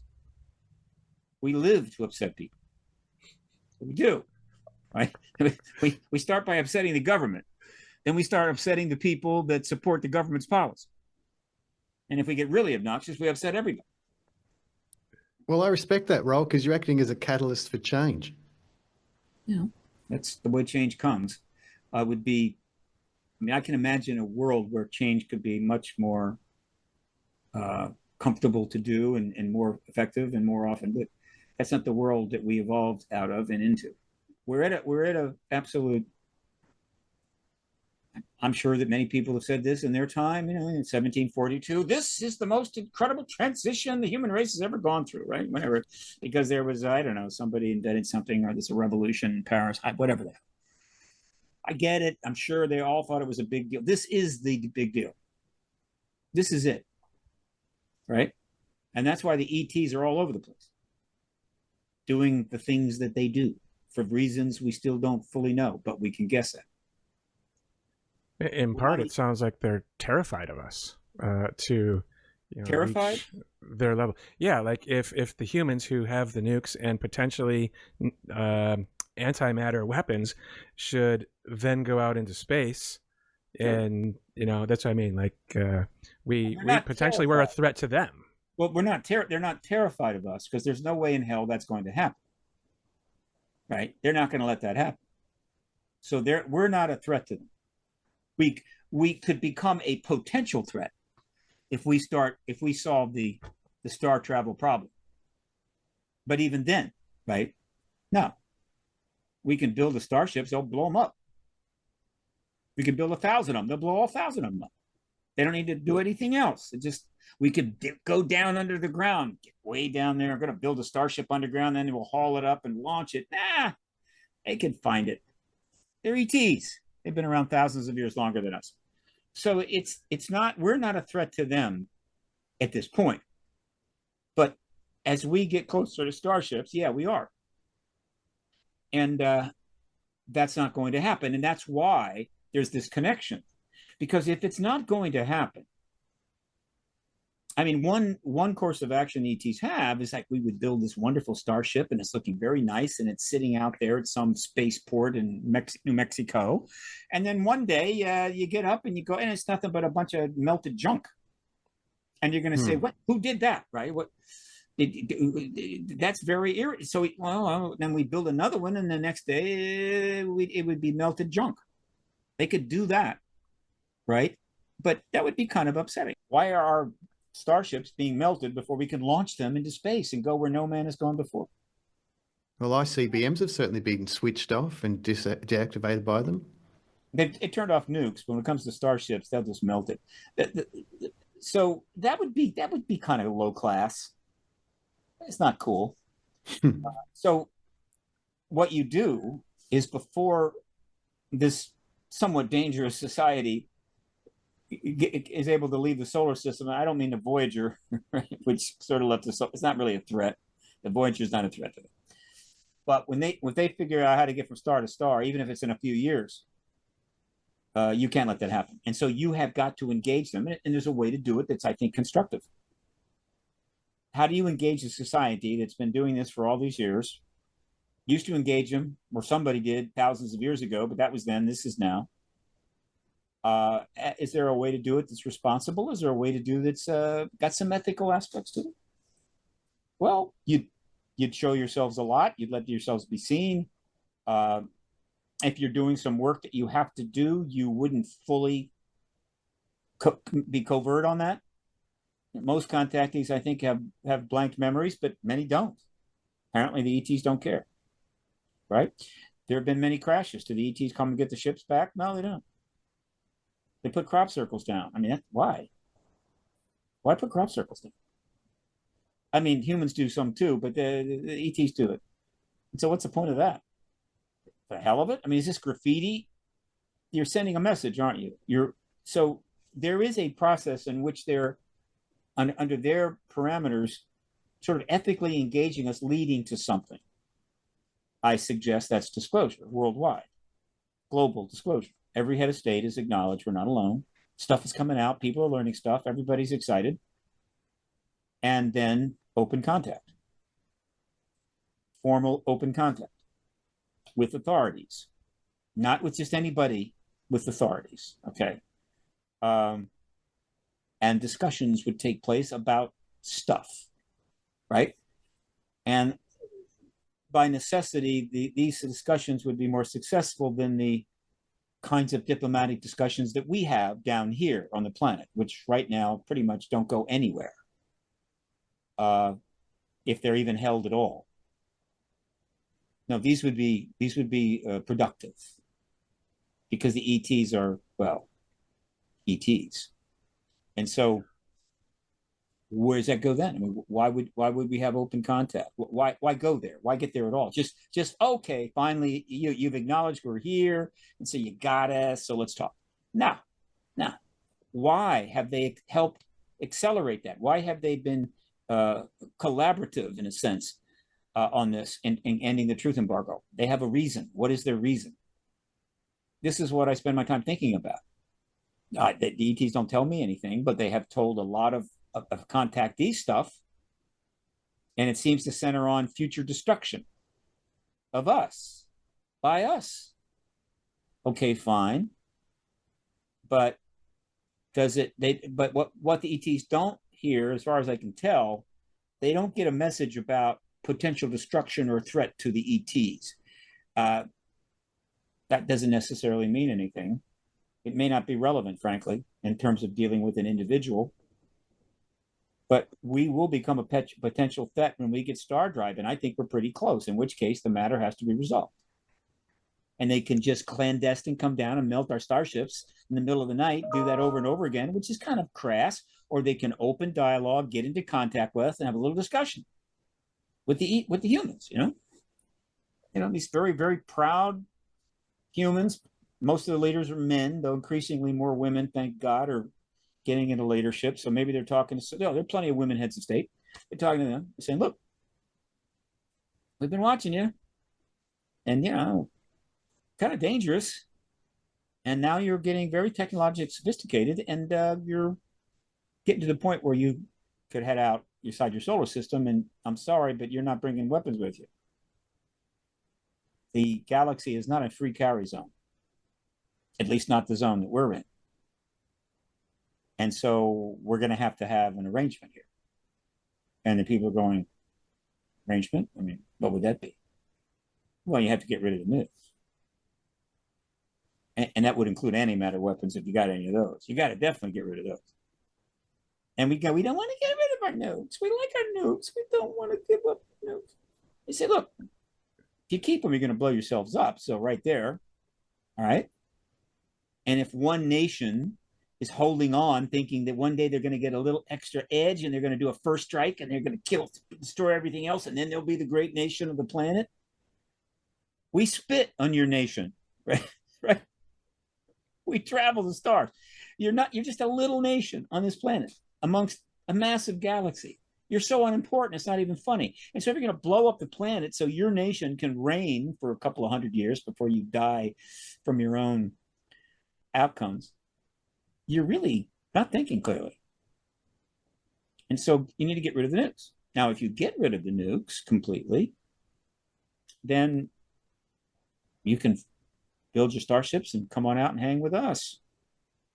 And plus we can have a relationship. We're willing to work with you. Invest time. We have tech that you might enjoy. Sure. These sound like totally radical sci-fi stuff. It's not. This is common sense extrapolation from what I have been noting and following and reading about since 1960 and 1996. And, Richard Dolan, of course, has written about it, and God knows who else. It's not fantasy. It is logical. No one has yet come up with a more logical, appropriate explanation for what we have seen happening since 47. Oh, there's all kinds of speculations about this. This is that, and this is that. They're going to take over. We're all going to be their slaves. All this kind of stuff. I get it. There's a lot of ideas about how this is all going to play out, and that's fine. The truth embargo leaves everything open in a way. But are they logical? Most of them are not logical. Are they close to Occam's razor? No, they're not. They're often left field, right field. They're up in the stands in center field. And so I listen, but in terms of the most likely, most logical extrapolation of what's been happening since 47, that is where it seems to have to go. And then and that is important, because we can drag out disclosure. And that's what I got to get into now. I got to tell you what I think is going to happen in the next few months. If things go well in the next few months, we're going to have disclosure, and then things are going to move forward quickly, and it's going to be pretty cool. And I'm going to be very happy. But we could still drag it out. We could just continue to push it off, but we're still no threat to them until we get the star drive, which is not that far off. And so we could hang on to we could, not disclose. Everybody's playing the same game right up to the point that the ETs finally say, look, you're about to get the star drive. So look, you're still lying to yourselves about our reality, but here we are. Okay. And now we're going to talk. And everybody's going, what? There's ETs here. What, where are they? What's going on? He said there were no ETs. And now they want to talk to all the world leaders. I'm very upset. That can happen. But there's a problem there. Because if we keep, we're still a decade or two away from star drive, maybe 3 decades, but not much more. So we could push it out that far. But I would suggest we're going to have a nuke war before that. That nuclear war is just creeping up on us. It's just dancing out there. You can feel it. If you really want to feel it, there is a website run by a lot of very accomplished, retired intelligence professionals, serious people. They're not fooling around. It's called DEFCONlevel.com. And what they do is monitor the situation in all of the DEFCON commands in the world and give you their DEFCON level. Now, that's their assessment. I'm pretty sure it corresponds to the actual assessment, but the government doesn't publish its DEFCON levels. In other words, they could be at DEFCON 2. They're not going to tell you. It's just the way they work. It's okay. After the fact, you can find out. We found out that we went to DEFCON 2, I think, in one of the SAC-based command zones during the Cuban Missile Crisis. It was after the fact. And so you can go there and you can see where all the DEFCON levels are. And we've been in DEFCON level 2 in Europe and the European Command for the entire last 3 years. DEFCON level 2 is the level just before 1, and 1 is nuclear war happening. Nuclear war is happening. DEFCON 2. But U.S., I think, is DEFCON 3. I don't know if it went to 2 at any time, but it's borderline. So what they've done is you can go and read all the things that they're following. And so every article, everything related to that risk factor is there. And you can just click the article and you can just read back. And you can follow going forward in time what the risk levels are in all of these various commands. Not too many people know about this site. Well, it's actually funny that you mentioned that, because a lot of our conversations here tend to be serendipitous in some manner.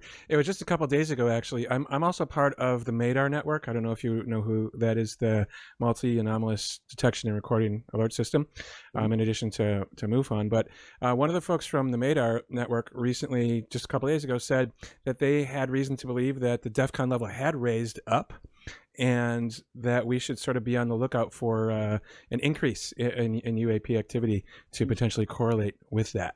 Well, raised up where? Which command? U.S.? I believe it was U.S., yeah. So they referenced the same site you just talked about, and until then I had never heard of it. Okay, hang on. Hang on a second. Let us see what we have here. I'm going to go to it right now. All right. I don't know what it was like before, because until a couple of days ago, never heard of it. So I was going there for the first time. No, I'm going to DEFCONlevel.com, and I'm going to it's called the Northern Command. Let me see. Oh, the global DEFCON level, they have 3. That's not that not that big a deal. Okay, which is our command? Mideast, Center, Europe, Asia, USA. Okay, DEFCON level in the USA is 3. All right. I don't know what standard would be. Like, what would peacetime level be? It shouldn't be 3. It should be 4 at least. 5 is the lowest level, but it's almost never at 5. But it has been at 4. Let me see. Let me see if I can check one of the other outer commands. Let's see. Africa, 3. Well, no, Africa's going to be 3. Asia, 2. Okay, you know why the DEFCON level in Asia is 2? Because Japan recently fired at a couple of Russian planes in its airspace, probably warning shots. Meanwhile, China's got ships, sailing around Taiwan. So the DEFCON level in Asia, meaning Japan, Taiwan, all that, that's 2. It's just before nuclear war. Jeez. How many people know this? How many politicians talk about it? They don't. They don't want to upset you. They want you to just do your job, pay your taxes, keep your mouth shut, and don't bother them. Oh, they want you to donate millions and millions of dollars to their campaign so they can become, members of Congress and still not tell you about it. Look at the stuff that's being talked about in this election on both sides. I'm particularly fond of the eating cats and dogs thing, but there's other stuff. Eating cats and dogs. Meanwhile, Asia is at DEFCON 2. That's not even going to be brought up. Do you see the disconnect here? This is why this issue is so important. It is the bridge between the madness and the nonsense and the neglect and the dysfunction that we have built on this planet and reality. Because the ETs are real. There is a reason they are here. That reason is real. And there's aspects of what we're doing that are relative that are not being discussed. And so there you go. I'm getting fired up here. This is cool. Anyway, DEFCON level 2, folks. Asia is now 2. So is Europe. The US is still at 3. Now understand, DEFCON 1 means nuclear war in that area. Okay. Now, what does that mean? It's pretty simple. One nuclear weapon is exploded in a battlefield, in a conflict area. That's nuclear war. 1. So at that point, that area, so say it's in Ukraine, then Europe goes to 1. There's a nuclear war in Europe, but it's one weapon. So, okay, what's the big deal? Well, unfortunately, most of the analysts, and you can easily research this, they have a very, very pessimistic view of the ability of a single use of a nuclear weapon being contained to one use of a nuclear weapon. I'm not talking about accidental, I'm talking about intentional. Particularly if it's in certain areas. Like if a tactical nuke went off, was in Ukraine and killed, I don't know, 50,000 people, would missiles be launching immediately? No. All hell would break loose and the diplomats would be on fire and God knows what would be going on, but there would be immediate efforts to say, okay, let's stop. All right. And maybe we would. But if an American city were to get nuked, I don't think so. And for those that find that an interesting thread, there's a movie you need to watch and the book you need to read, and it's called Failsafe, one of the most important movies ever done. Scare the living shit out of you. Failsafe, long time ago, more truer than ever, not talked about. No political candidate is going to bring up Failsafe or anything like that. They want us to be in the dark as much as possible. Don't think of it as conspiracy theory. It's just convenient. The less we know about things, the less hassle they have to deal with. And they justify it in many cases for reasons that are not nonsensical, but it becomes it becomes ingrained. In other words, look, it's important that you not know about this, and this, and while we're at it, why not that, and that? Pretty soon, there's a whole bunch of stuff you don't know about, and that's great. They feel good about it. No. We're already stupid enough, but it's not so much stupid; it's uninformed enough. If you have an uninformed public, they're going to get upset and angry and they'll believe anything. And now they're stupid and uninformed. And when you're talking about not knowing about the real threats that are facing us, and I don't mean the archons, I'm talking about the fact that nuclear war is literally closing in on us like the dark of night. The doomsday clock is 90 seconds to midnight, unless they moved it. That's the closest it's ever been since they started it in 1947. They're not playing around. They mean it. But we're so used to it. It's 90 seconds to midnight. Tell us when it's 10 seconds to midnight. So this is the background behind the activism regarding ETs. If it was just about ETs, they're here, they're not here, they're making crop circles, they're not making crop circles, they're abducting people, they're not abducting. If it was just about that, it would be like, one day we'll know more, it'll be cool. But no, it is tied to the nuclear weapons that we have built and used and continue to develop with even more advanced weapon systems that are increasingly approaching first strike level. And I got to tell you, and Danny Sheehan talks about this. God bless him. And he's another guy. He says whatever the hell he wants. That if any country were to be the first to develop, well, maybe this way. Let's put it: if any country has developed anti-gravitic craft, let's hope it's more than one country. Why? Or it's only us, though that's a marginal statement. But if you have an anti-gravitic craft, you have an absolute first strike weapon. You get 20 of those, and you could deliver nukes on a country in 2 minutes. I mean, you could virtually destroy their key cities and major nuclear weapons facilities like that. First strike. Whoa, you win. Now, if several countries have it, well, then what you have is an extremely tense, imbalanced situation where both 2 or 3 countries have first strike capability using anti-gravitic craft, and then they're sitting there and worried which one will go first. Then it's a question of, well, yeah, we could do a first strike, take them out, but what if they've got some of those anti-gravitic craft tucked away somewhere we don't know, so they're going to come back and get us. And so it's just a more intense, awful version of what we have now.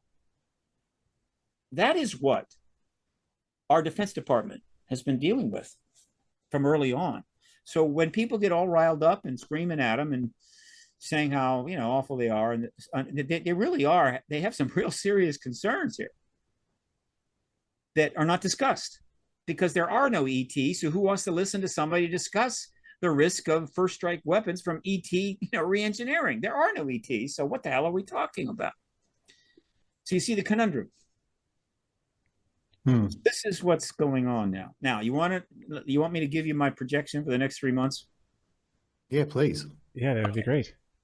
This is where we are, as far as I can tell, from the outside, at the front line, but not behind the lines. I do have some people that are behind the lines. I get a little feedback, but it's not overwhelming, right? But it's enough to give me some perspective. There will be no hearing before the election. There could have been a hearing, but it would have had to have been very early this year or late last year. And the hearing I'm talking about is not the House. I'm talking about the Senate Intel Committee. And that's in the hands of Mark Warner. And that didn't happen. But a lot of other nasty things did. Probably the single most impacting thing on the decision about possibly holding a hearing on the ET presence in the Senate Intelligence Committee was October 7th of last year. That was bad. And the pros working national security knew how bad. And as we know, and they knew it was going to get worse. It got real worse. Then it got even worser. And so you've got that definitely a problem in terms of trying to make a hearing work and possible and whatever. So it just pushed it further and further forward. And ultimately it got so pushed forward that it couldn't do it. Warner can't pull the trigger. The House the House held a hearing last year, but that was in July. October 7th was a couple of months away. They haven't had one since, really. But they and so it all got shoved forward to the point where the hearing we must have in the Senate Intel Committee was simply not going to happen before the election. So that's a given. I accept it. It's okay. But after the election is a totally different matter. Why? Well, even though Ukraine is still a mess, even though the Middle East is a disaster, something does improve after the election, and that is the political sensibilities. Because once the election is over, everybody knows who's won and who's lost. 435 members of the House know they're either still in the House or they're not. 33 senators know whether they're in the Senate or not. And there's not another campaign for 2 years. And so the hyper partisan stuff just settles way, way down. And so it makes it much easier to hold an event of this magnitude, right? and not have it or risk it somehow impacting some political outcomes unfavorably to your side, right? And so after the election, it's much better. Now, guess what? The House has already indicated they're going to hold a hearing after the election. I think they dated it November 13th. Nancy Mace. They're going to try to get some stronger witnesses. That's fine. God bless them. I hope to be in the room. Gillibrand has indicated she wants to have at least a briefing. I think she's talking about bringing the AARO chief up. It wouldn't surprise me if a couple of witnesses come, but maybe not. Because the Senate needs to hold a full hearing, not dabble.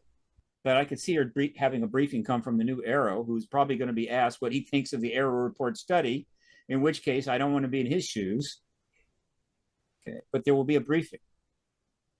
But that leaves the issue of the Senate. And if Mark Warner is listening, he has three possibilities here. The first one is the best one. Not a partisan matter. Shortly after the election is over, he needs to pull the witnesses together and hold the major hearing that we've been waiting for in the Senate. 1 week, 20 witnesses, everyone a David Grush or better. Other evidence could be brought forward. There's plenty available. And blow the truth embargo up. And after that hearing is done, the president will be able to come forward in some form or fashion and essentially, yeah, it's true. We're not alone. And boy, by God, I'm going to, I'll do what I can do. Well, in that case, it would be Biden. Now, the plus there is that Biden is done. He's not going to run for office. His political career is over. And so he would get the legacy of being the disclosure president, but it would be less partisan because he's not going to be in power. He's going to probably get the Medal of Freedom. Maybe they'll build a statue in the mall, whatever, and he's going to retire. And so it will be the next Congress and the president who essentially, basically, is going to deal with the post-disclosure world. So it's not too bad. It's still a Democrat, and the Republicans are going to be, kind of wish you'd, waited.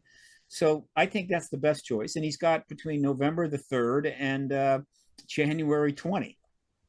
But it would be best to get it done before January 3rd, because January 3rd, the new Congress takes over, and it may change. If the Republicans take the Congress, then Warner's not chairman anymore. Rubio is. And then it's Rubio's call after January 3. I think he'd do it, but still don't know. All right. So get it done between November 5 and January 3. Plenty of time. Second option, he waits until after the new Congress is in play. Okay. The advantage there is that everybody in Congress is going to be part of the event. It'll spread the legacy, spread the political capital, particularly obviously in the Senate. But in other words, everybody that's going to be sitting on any committee or whatever is going to be part of this. They're actually going to be in power for at least 2 years. So it's a little more representative of the new government. I think more people will be pleased with that. And he has between January the 3rd and January the 20th to get it done. And that's plenty of time. And there's one other benefit, but one other option that's now available. If he holds the hearing in that time frame, then all they have to do after the hearing ends on Friday is take a beat, as I say, and just say, look, we're going to revisit this, but after the inauguration, take a beat and let the new president take office.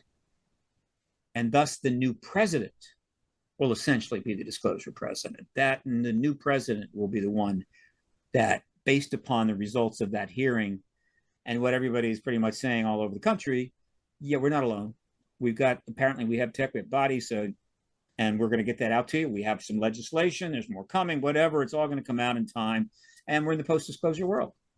And the new president gets the legacy, which is a lot of political capital. And political capital is invaluable in terms of the United States dealing with other nations. That's his second option. I don't care who the president is. This basically applies in either way.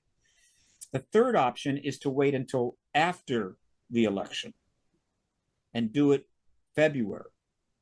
So we have the new president in power. The Congress, of course, is in power. We know who's running the House, who's running the Senate. And either Rubio or Warner calls it. We have in February, and then the president at the time confirms. And the fourth option is to not hold it at all. Just continue to wait until, I don't know, some sign from heaven or something. So those are the three options.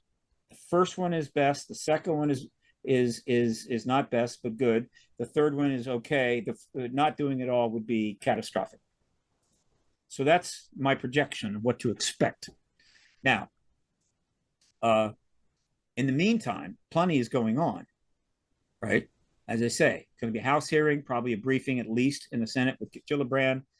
The legislation that was resubmitted by Schumer, which was the same bill, did not make it into the NDAA. And there's been a lot of confusion about that. And here is what I know at this, not know, here is what I sort of understand, but it's not completely certain.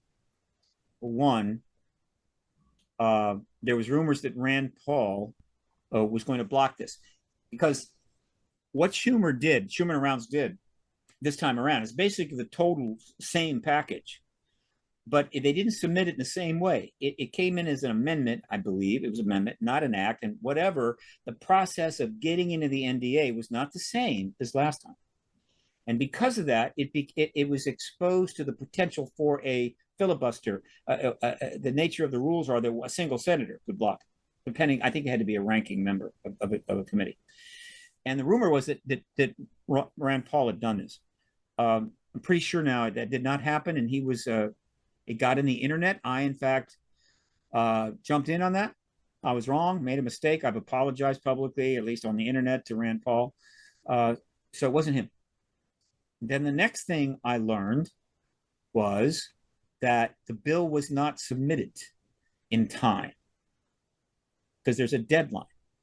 Okay.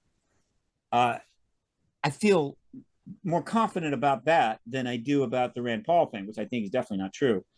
But I don't have certainty because this is not, they're not giving press conferences on this stuff.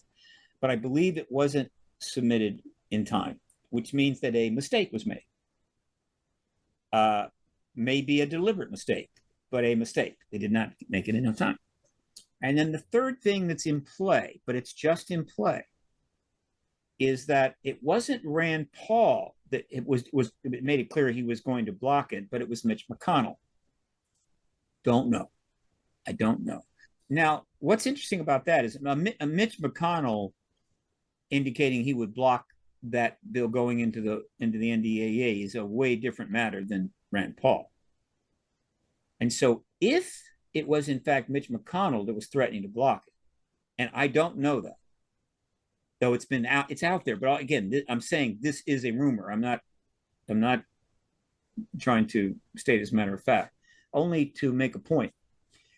If it was Mitch McConnell, it's possible that the people behind the bill, knowing that it was going to be blocked and it wouldn't make it in, and there was nothing they could do about that, might have decided it was a better course of action just to not submit it, so that didn't happen. He didn't have the block and all the foo-fa that would come from that, because there is an NDAA involved here. It's one of the most important bills that we have, and so forth. And we've already been around this once before. I don't know, but there's a logic to it. But in either case, there's a chance in hell it's going to make it. The only way I think you could make it now is they have to submit the whole thing on the House side, and that just has no chance. So that took place. But those that are unhappy about that may be missing the bigger picture. Because what happened there is this. Schumer Rounds put in the absolute total package legislation that covers everything involved in getting everything ultimately out of all of the deep programs, unused SAPs, regular SAPs, CSAPs, total SAPs, maple syrup SAP, whatever the hell, get it all out over a reasonable period of time in an orderly fashion and with the powers to make it happen. They submitted that bill. It was gutted. They then turn around and resubmit it again, the same exact bill, basically, with a few minor modifications. And at the end of the bill was a repeal section where it states that, you know, this bill also formally repeals the bill from last year that was gutted. So it's basically replacing that bill. It's not an add-on, right? And so what's the message here? And they did this after they put out the bogus AARO study report saying, yeah, we studied everything all the way back to 47. There's no ET stuff here, whatever, that whole report. They did it after that, which kind of makes it clear what they think about the AARO study report. And by the way, Garcia did the same thing. He submitted a small version of the bill. I think it was just about the Presidential Review Board or the UAP Review Board, just that part, and threw it into the House, knowing there was no way it could go anywhere. But that was after the UAP study report came out. Basically, Garcia is saying, we don't believe anything in that report. Schumer Rounds just reaffirmed that. They don't believe in that report. So the message coming from these powerful people in the Senate is that, you know, we're not impressed with your AARO study report. You're making a fool of yourself. We're determined to get this. We're going to get it one way or another. And so fine, maybe it doesn't make it this time, but we can bring it in as a standalone and make you vote on it openly on TV, where they count all the yays and nays. That's what's really important here. So the message I'm saying, folks, is look, this cake is baked. We're just trying to figure out, we're just trying to get some those mittens on so we can take it out of the oven. All right. So just stay the course, keep positive, remind your members of Congress that you expect this, that you expect a hearing, you expect these bills to pass. And we might and could very well have disclosure no later than February of next year. Wow.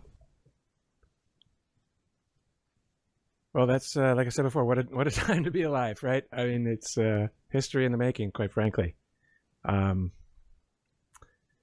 So, Stephen, if there's anyone out there who's listening to us or watching us and they want to find out more about you or the work that you're doing with the various organizations, where can they do that?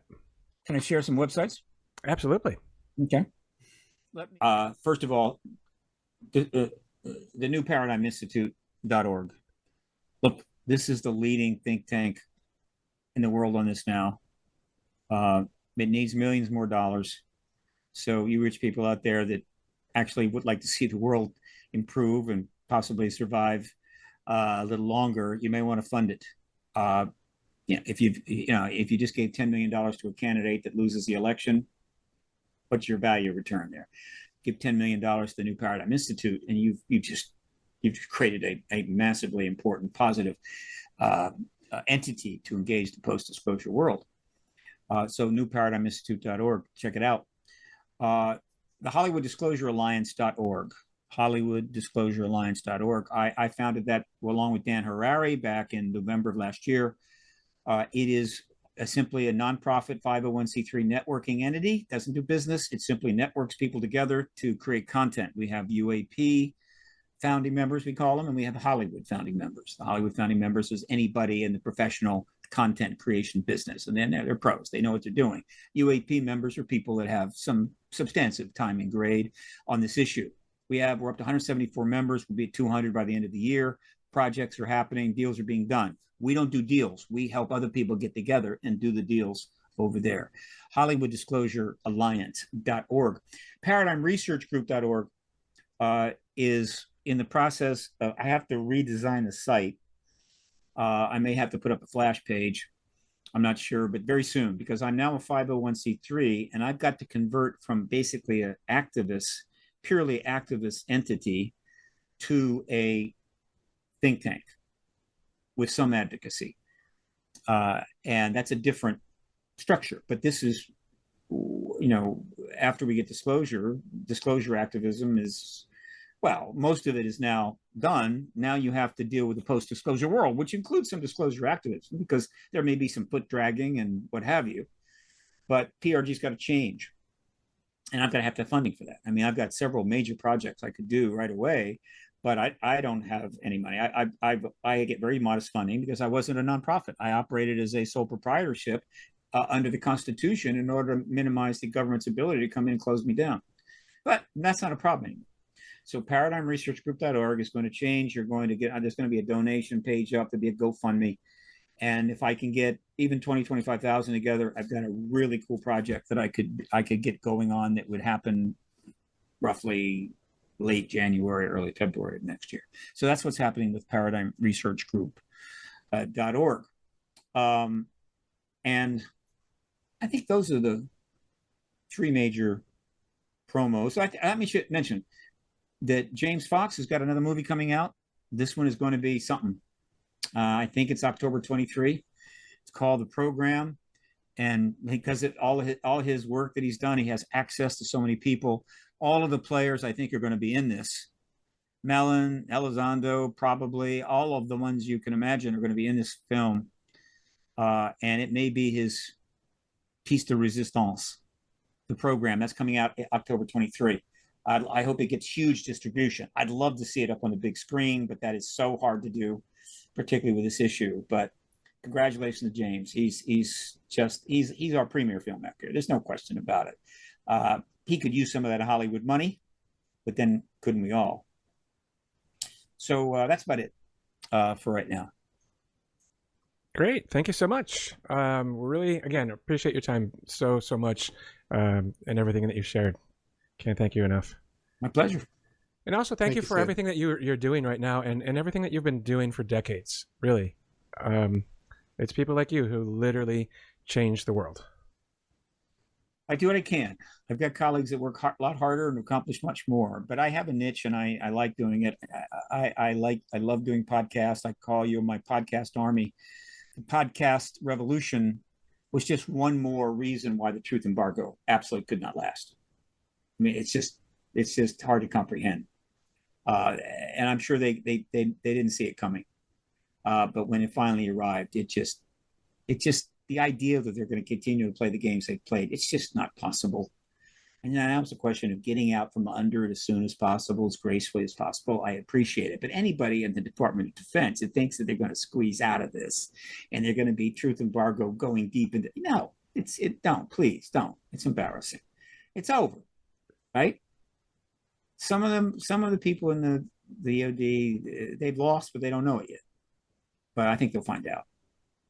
So, all right, gentlemen, plan on maybe having me back after the hearings in November, after the election and hearings. I hope to be at them. I'm gonna, my office is only a block and a half from the White House, so I'm gonna use every trick I can pull out of my hat to make sure I'm in the room, like I was when Grush testified in front of the House subcommittee. So, That'll be great. Yeah, we'll absolutely do that. That would be absolutely amazing to do that with you. Fantastic. All right. Well, look, it was great. Very great questions. I appreciate you letting me go on to try to give the bigger picture to people, because it's so hard to follow this. It is just a torrent of articles, docs coming out, witnesses turning up, new developments on the Hill that's hard to follow. So for people around the country, I can't imagine how they can. And plus, there's everything else happening. Massive news things just coming at us. Meanwhile, this unbelievably significant thing is just kind of moving along, amidst all the tumult, heading towards the finish line. All right, guys. Until next time. All right, we'll catch you soon. Thanks so much. Bye. All right, bye-bye. Wow, Stuart, that was jam-packed with information. Wow. I think that man is an absolute blessing to us. The work he's doing, I've got major respect for that man. Yeah, I do too. I mean, he's been at it for decades. He's clearly passionate about it. He knows what the hell he's talking about. He's right there in Washington, D.C. in the thick of it. I mean, what an amazing conversation. And also, can't wait to talk to him again already when after this, after these hearings have already gone down. Some very exciting developments he was talking about. And I'm glad that he's there at the forefront, pretty much representing us, really. Ironically, he's sort of our representative in Washington there. Yeah, he's everybody's representative, as it were, right? I mean, he's there pushing forward at the daily grind. Yeah, I don't think it can be overstated what an important role he's playing at this point in human history. I really mean that. Absolutely. As always, thank you so much for your likes, comments, subscribes, and shares. It does mean a lot to us. Please do keep them coming. We're at universaldisclosurepodcast.com. We're on YouTube. We're on audio only everywhere. And please do share these conversations that we put out free to the world in the highest of quality with the best guests that we can find and get that are around, quite frankly. It just doesn't get any better than this. Absolutely. I'm really happy doing this program with you, Mike. Much love to you and much love to everyone out there. Join us next time.